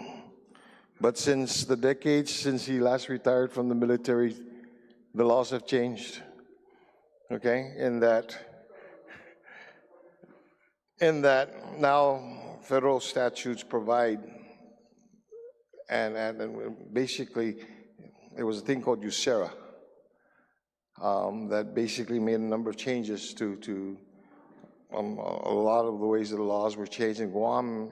This is an attempt for Guam to keep up with and be in line with those codes. Again, this statute, this bill, does not preclude a military member from obtaining a Guam driver's license or their dependents if they shall choose to do this. What this provides, first off, is that it has to be a valid driver's license.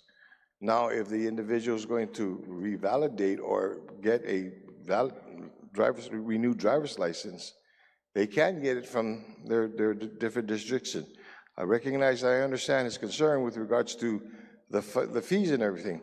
Just going to remind the good senator, like I said, laws have changed since the last time he wore a uniform or worked at Revenue and Tax, but we don't collect fees now when a military member, obtains a driver's license here. So the revenue is not collected. Now the reporting requirement, and I agree with the gentle lady from Jonia, there will be follow-ups to ensure that there is compliance and that there is the information on who has valid driver's licenses within command that can drive on the roads, our roads. But again, there's nothing that stops the military member or their dependent to obtaining a Guam driver's license. It's just saying that while their license from another jurisdiction is valid, that they can use it on our roads without obtaining a new driver's license. Thank you very much, Madam Speaker. Thank you, Mr. Speaker. On the motion, anyone else who would? Senator San Augustine? And you know what, Madam Speaker, and to the author, I support the bill.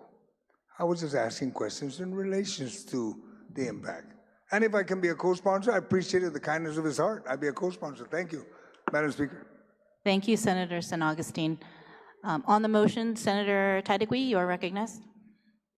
Sijus Masi, Madam Speaker, for the opportunity to stand and speak on this legislation that was in my committee. And again, the markup meeting that was held, a lot of things were hashed out. If you noticed in the markup meeting on the findings and intent, you'll see that there was some areas that was stricken out to ensure that these were for active duty individuals.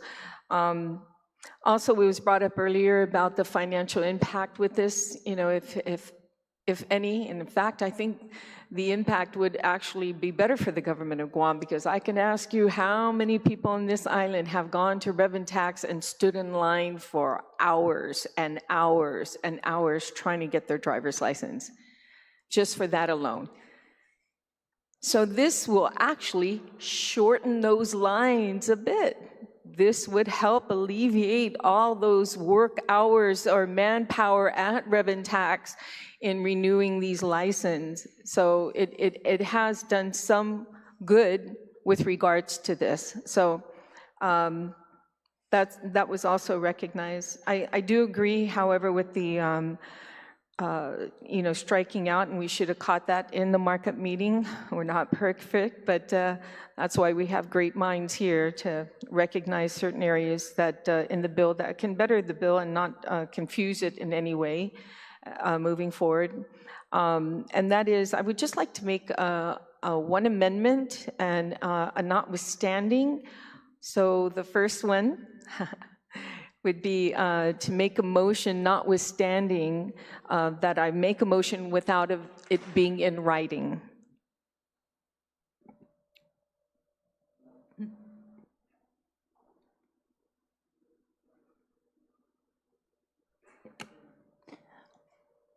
What is the amendment?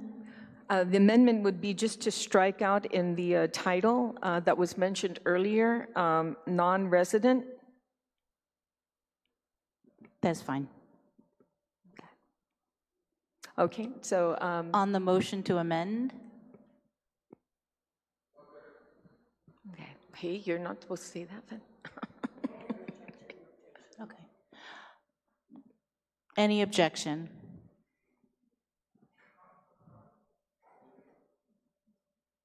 Senator San Augustine, you are recognized. Yeah, I noticed that in the bill about the non-resident. I'm just concerned because there are folks that are required to come to Guam, that military unit, that squadron, whatever, to work on Guam temporarily. And we should maybe allow that leniency to a certain extent. We allow the active duty person, but he couldn't have come here and done the job himself because they brought non-military people that are part of that squadron movement to help fix the plane, to do whatever they need. I'm just concerned, but I'm not, no real objection, just concerned. You're not raising an objection? No, just concerns, that's all. Senator Tadegui. Thank you, Madam Speaker. Madam Speaker, just to talk about this amendment too, is just that not only does it's not mentioned in the body of the bill, I think the title, striking that out. And we also know that there is a lenience in law to allow a certain amount of months for individuals with their license that they don't have to address. I mean, that after a certain amount of time, you will have to turn your license in and get a Guam license if you're here longer than a certain period of time. So I think the good senator from GIGO is concerned about that, but usually when people come on what's called military rotations, they're not longer than 6 months, usually. So I don't think it would pertain to that or have any issues with it. So my amendment, again, with the support of my colleagues, is just to strike out that section, that non-resident in the title. On the motion, we will call the vote. Are there any objections? No objections, the amendment passes. Thank you.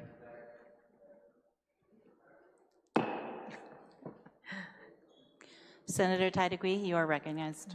Thank you so much for that, Madam Speaker. And it's actually been a pleasure being able to converse with you the first time being up there on the chair. So, getting your feet wet up there. So it's certainly interesting considering the fact that I don't have my glasses on, so all of you are a blur. So adding blindness to the factor here. Okay, I clearly understand.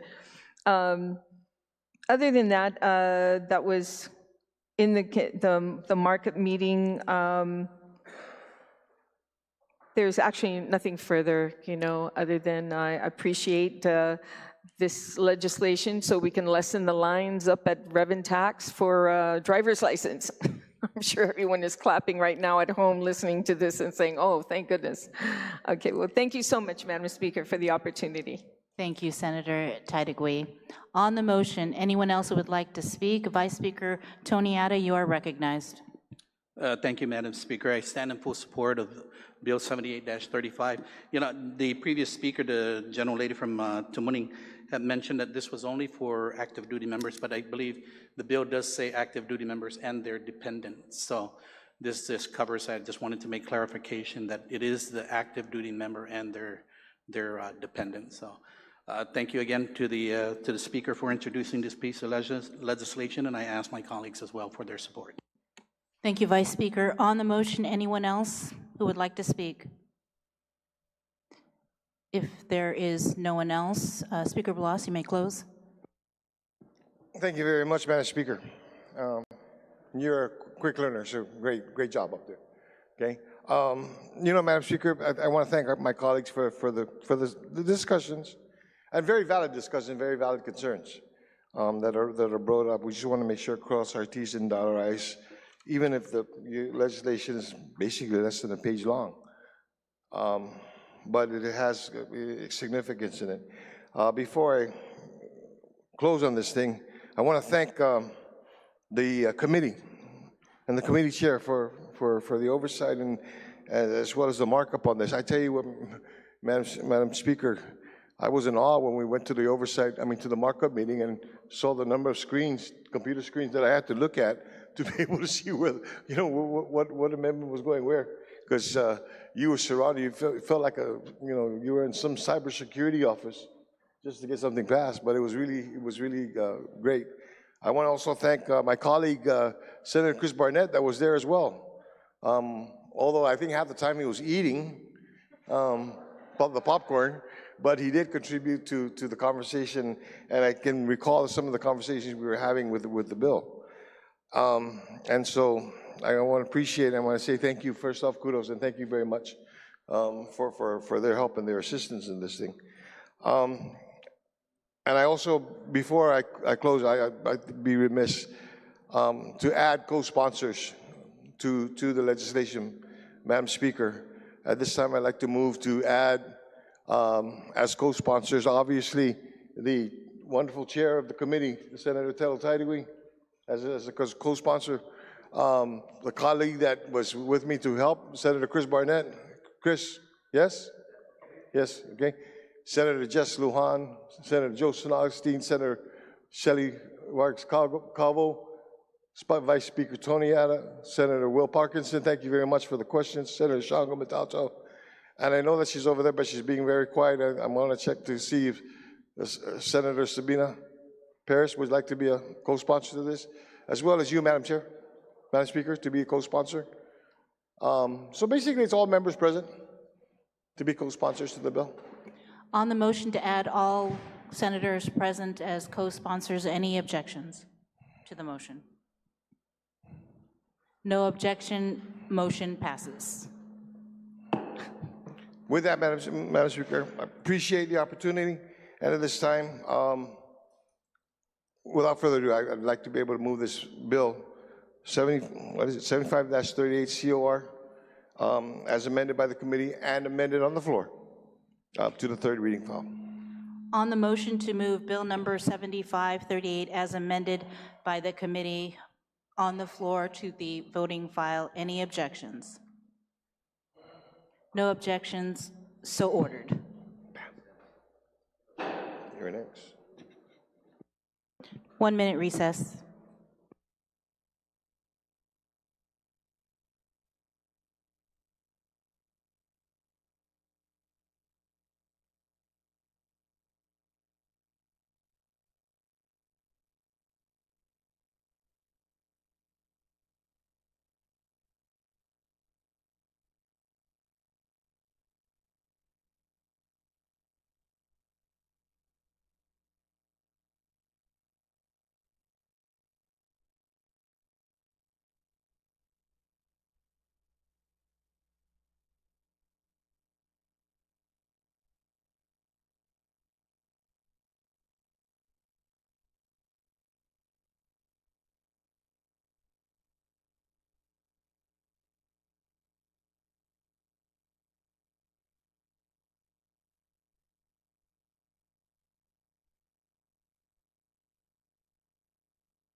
Legislature back in session. Next up, Bill number 80-38 COR. Vice Speaker, you have the floor. Thank you very much. Thank you, Mr. Speaker. Mr. Speaker, I'd like to make a motion to move Bill 80-38 COR introduced by myself, V. Anthony Ada, an act to amend subsection 3101 and 3103 of Article 1 and subsection 3109, 3111, 3113, 3115, 3117, 3119, 3121, 3123, and 3125 of Article 2, Chapter 31, Title 15, Guam Code Annotated, relative to increasing the threshold for estates of small value by 50%. And I'd like to speak on the motion, please. You can proceed. Thank you, Mr. Speaker. Mr. Speaker, what this bill does is that it increases the value of small estates on Guam's probate and estate laws with the goal of adjusting values to prevent small estates from being statutorily obligated to probate. If enacted into law, Bill 80-38 COR will be the first time since the enactment of Public Law 33-213 in 2016 that the value of small estates has been adjusted for inflation. The bill proposes a 50% increase in the values established by Public Law 33-213. Given a conservative estimate in the annual change of the Guam Consumer Price Index of 4.5%, the value probably should have been 50% higher compared to 9 years ago. I should point out that a more realistic annual inflation rate over the past 9 years could be between 8 and 9%. And since 2021, when the world emerged from the COVID-19 lockdown, anecdotal evidence could place the inflation at a rate average of 10 to 14% over the next 4 years. Using a conservative inflation rate of 4.5%, the value of property should increase by 50%, which is the basis for the change in this bill. Probate is an expensive process. Like Guam, all states have laws to exempt small estates from probate. Although the law does not exempt small estates from probate, creditors at any time can attach liens or collect on existing notes on the property, regardless if the estate is exempt from probate.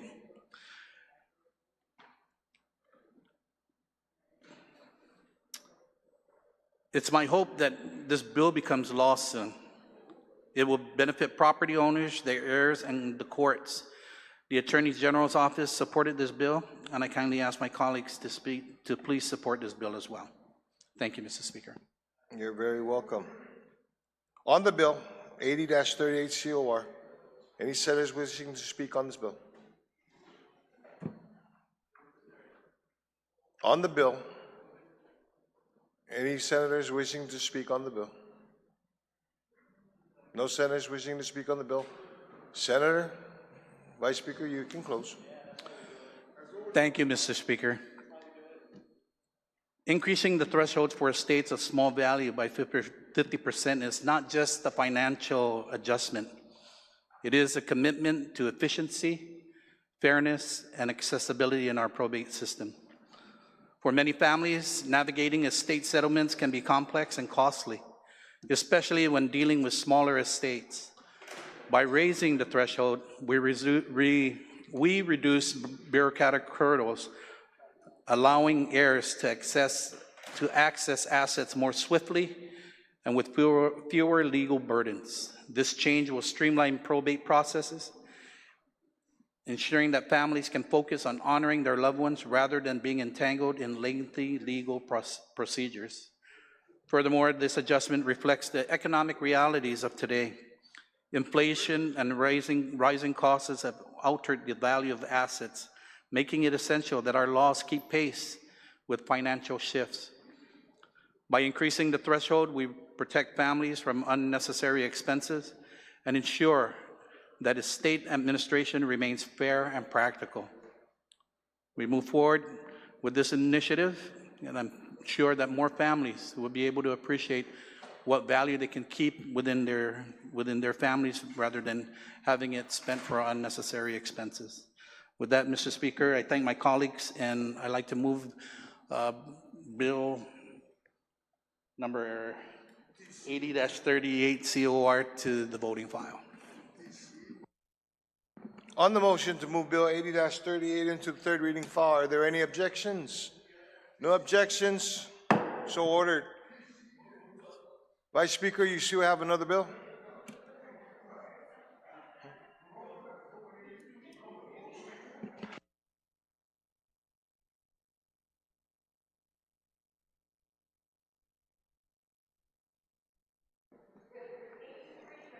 Vice Speaker? Thank you, Mr. Speaker. Mr. Speaker, I'd like to move Bill 83-38 COR as amended by the Committee on Land, Environment, Housing, Agriculture, Parks, and Infrastructure, introduced by myself, D'Anthony and Sabina F. Paris, an act to amend subsection 1203.1 of Article 2, Chapter 1, Title 5, Guam Code annotated, and subsection 45.112 of Article 1, Chapter 45, Title 10, Guam Code annotated, relative to allowing the Bureau of Statistics and Plans Guam Coastal Management Program and the Guam Environmental Protection Agency to employ environmental law attorneys for their exclusive use. And I'd like to speak on the motion, please. You can proceed. Thank you, Mr. Speaker. Mr. Speaker, Bill number 83-38 does one thing. It allows the Guam Environmental Protection Agency and the Guam Coastal Management Program of the Bureau of Statistics and Plans to hire classified attorneys for their exclusive use. This was the original intent of Bill number 249-37 from the last legislature, but the bill only allowed procurement of legal services through the procurement process. Federal officials have said many times that these agencies can use their federal funds to employ staff attorneys. The agencies also expressed frustration that the going rate on Guam for contractual attorneys is $250 an hour per hour or more. If we move this bill forward, Mr. Speaker, what we can do is actually have a dedicated attorney to the agency so that once an issue arises within that agency, they'll be able to address it without wondering where their attorney is at or what they're doing, and knowing that they have a staff attorney there at their site, they'll be able to move these cases, whatever cases they have forward. Thank you, Mr. Speaker, and I ask for my colleagues on their support. On the bill, Bill number 83-38 COR, on the bill, are there any senators willing? Gentleman from Mamutotumaiti, you are recognized.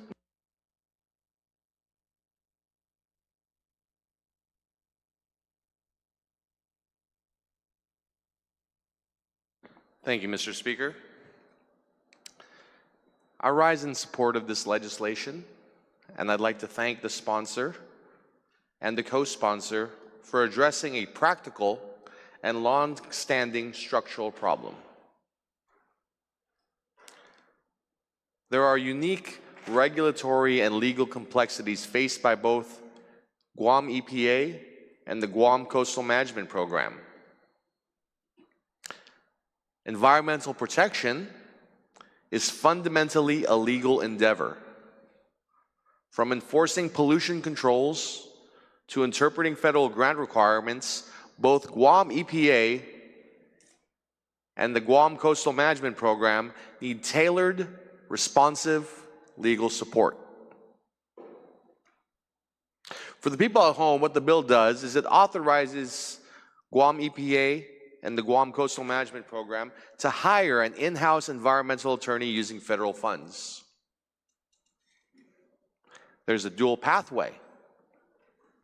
Hire through the classified service under the merit system, or procure through the standard professional service procurement process. This corrects restrictions created under Public Law 37-130, which unintentionally prevented these agencies from hiring attorneys directly using federal funds. This bill restores the ability of federally funded agencies to hire legal staff that understand their missions and their mandates.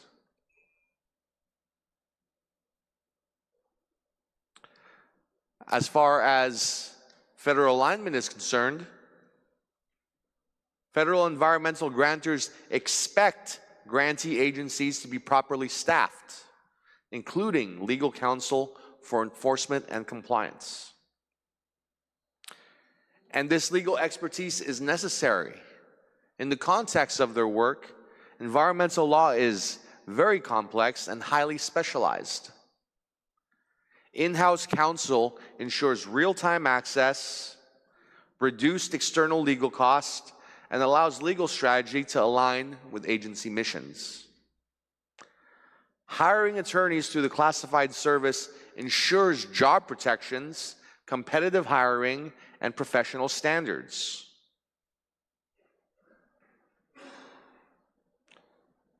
And it includes contingency clauses allowing for termination if federal funds lapse. So there's no long-term local obligation. This bill may read like a technical fix, but let's be clear, the stakes are deeply human. Imagine we already had someone who wanted to give back, wanted to use their expertise in environmental law. Let's have a hypothetical Guamanian, a child of Guam, a Guam graduate. We'll call this person the cheerful Guamanian. This cheerful Guamanian, they leave the island to pursue their legal education, become a rising star in environmental law, doing big things out there, develop expertise in critical areas such as the Clean Water Act, the Clean Air Act, the Endangered Species Act, among others. This person, they want to bring back that hard-won expertise, to serve the island that raised them, and to lend their talents to Guam EPA, Guam Coastal Management. They want to bring that talent back to Guam to help us face the climate, conservation, and compliance challenges that demand legal mastery. But with the way the law is today, we have to tell this person no. Not because they weren't qualified, not because there wasn't a need, not because there wasn't funding, but because of a technicality in the law, a structural flaw that prevented Guam EPA from hiring that dream recruit directly, even with available federal funds. And so they leave. Back on the mainland, the brain drain of the island seemingly unreversible. This is the tragedy we are here to prevent. This bill is making sure the next homegrown local expert who wants to return and give back doesn't face a locked door at home. We cannot afford to keep exporting our brightest minds and then make it impossible for them to return. Let's make sure that when this rising environmental star goes out and does great thing and wants to give back to their community, we make sure that path is open.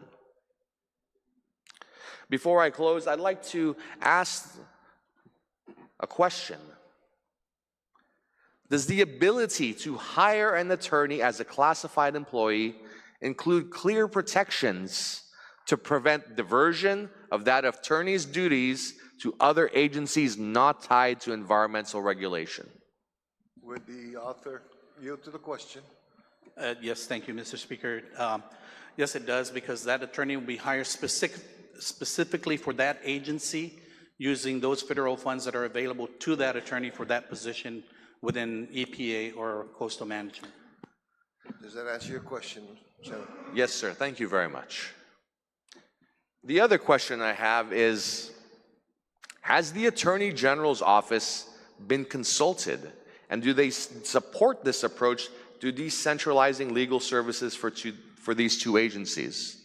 I understand the Attorney General has had a history with decentralizing legal services, and so I think that's an important aspect to explore.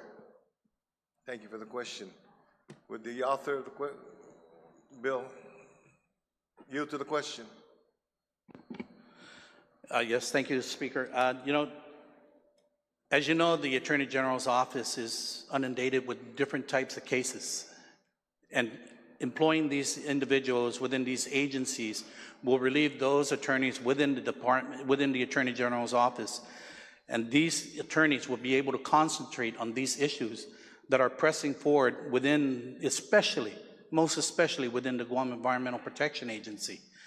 Now, we can all agree to disagree on whether they like the Office of the Attorney General is in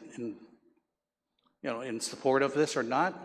But what we need to do is we need to keep moving forward to ensure that we continue to protect our environment. And if this is the way that we can take this route, then we need to do what we need to do is take these avenues that continues to protect our environments and our reefs. Did that answer your question, Senator? Yes, sir, it did. And one final question. How will the agencies ensure that the legal advice given by in-house attorney complies with the overall government legal standards and avoids conflicts with the Attorney General's statutory oversight responsibilities? Would the author again yield to the question? But just like with all attorneys, I believe they have an oath to take and a standard, an ethical standard that they follow.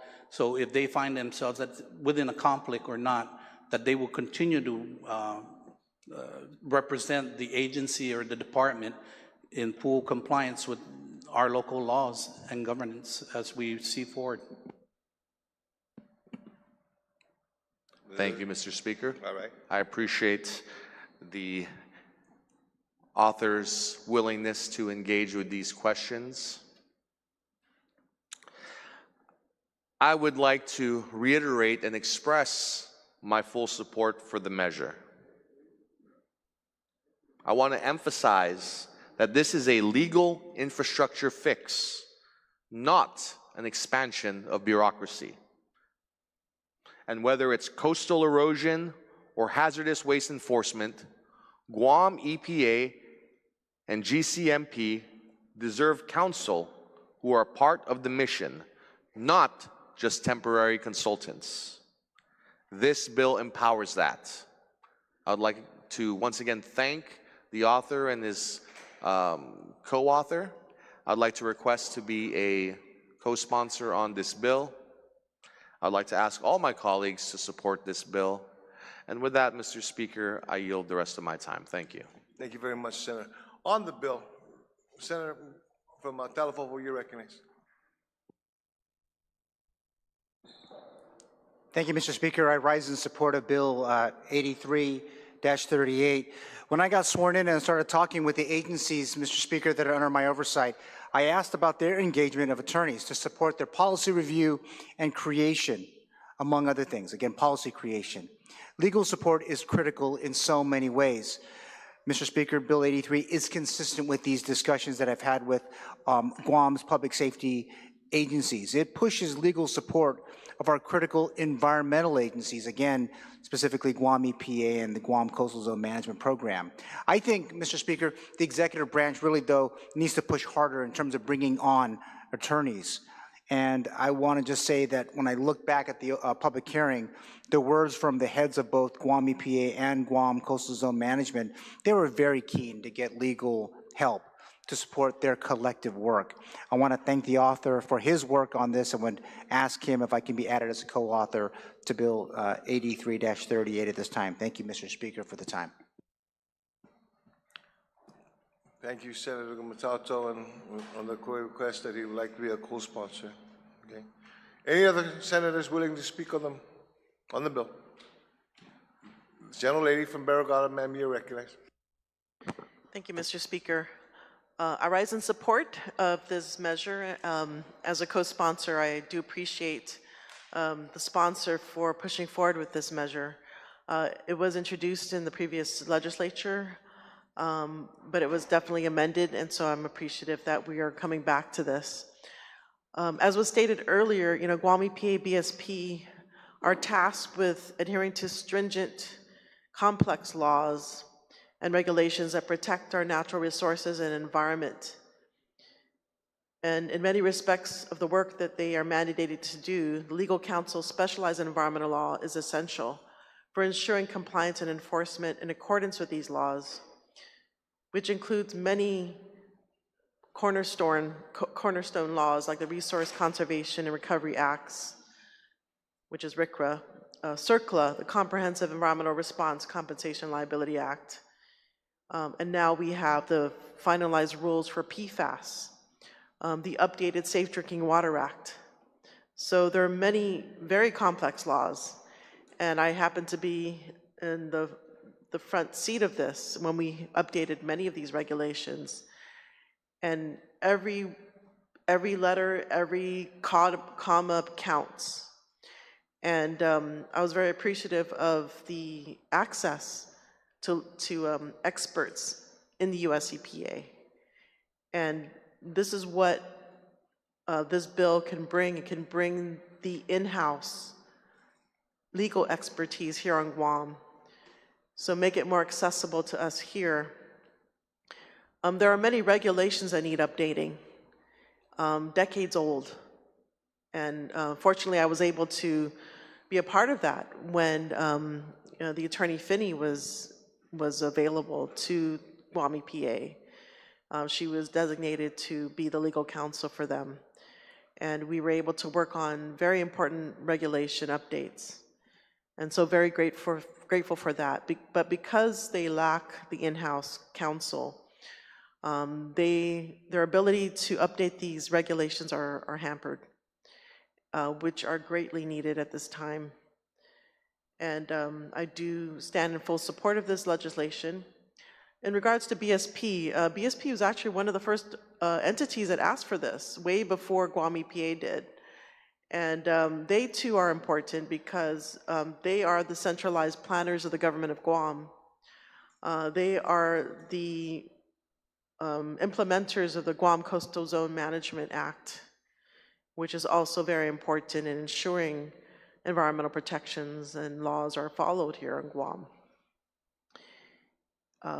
And so they are in the process of updating a lot of these plans, organizing. I mean, they were mandated to do a bunch of plans, and they have, one of the things is the land use plans, non-point source pollution plans. So they too are tasked with a lot of environmental processes and oversight. And so it really makes sense to ensure that they have staff on board to ensure Guam is up to date on our environmental regulations. Again, I think this is a great bill, and I thank the author for moving forward with this, and I'm glad that I was able to co-sponsor. Zuz Masi. Zuz Masi, Senator. On the bill. Yes, wonderful lady from Barragata, you are recognized.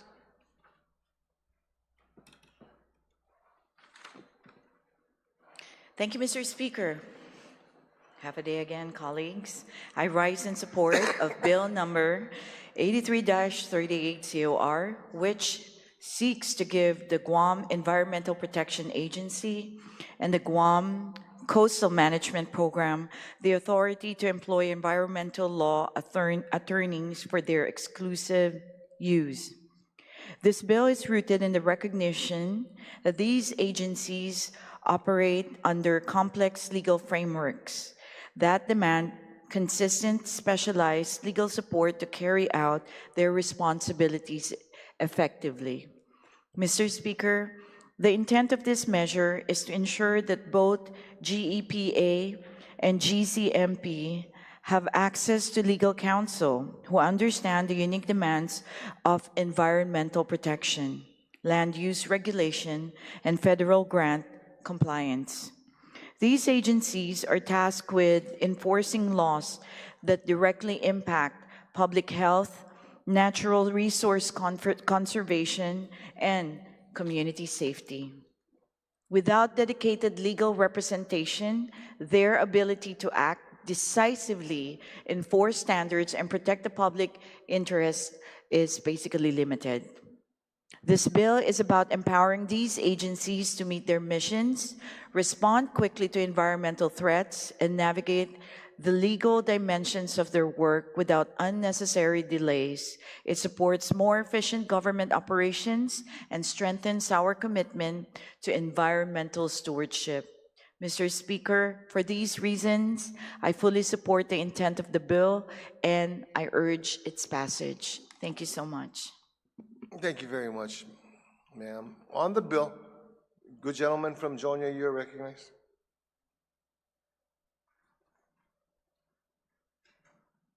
Si Masi, Mr. Speaker, and buenas noches, Mariquita. Good evening to the people of Guam. Thank you for watching again our session. Rise in support of this bill. And again, I just love the bipartisan environmentalism that's happening here with this measure. I think these agencies' ability to hire attorneys who specialize and are specific to environmental law, it's very important. You know, there's so many different kinds of lawyers. And a lot of times in previous years, we've had assistant AGs who, yeah, they're attorneys, but maybe not necessarily well couched in environmental law. And I know that for the short time that Guam EPA had a lawyer who was, I think it really made a difference. And also, Mr. Speaker, I just want to kind of lodge on the record. It's not just with these two agencies. The Guam Police Department is also without an attorney. Defunto Lieutenant Ron Taitano was handling a lot of the legal issues for the Guam Police Department, and I know that they are really on precarious ground when it comes to not having any lawyer there. So I just some of the guys asked me to state this on the record. I know they have a mini AG's office over there at Adelup with plenty of lawyers, so if they could please spare one and maybe detail to the Guam Police Department. Sidos Masia, Mr. Speaker, for the opportunity to rise in support of this very important and overdue measure. Thank you very much. On the bill. On the bill.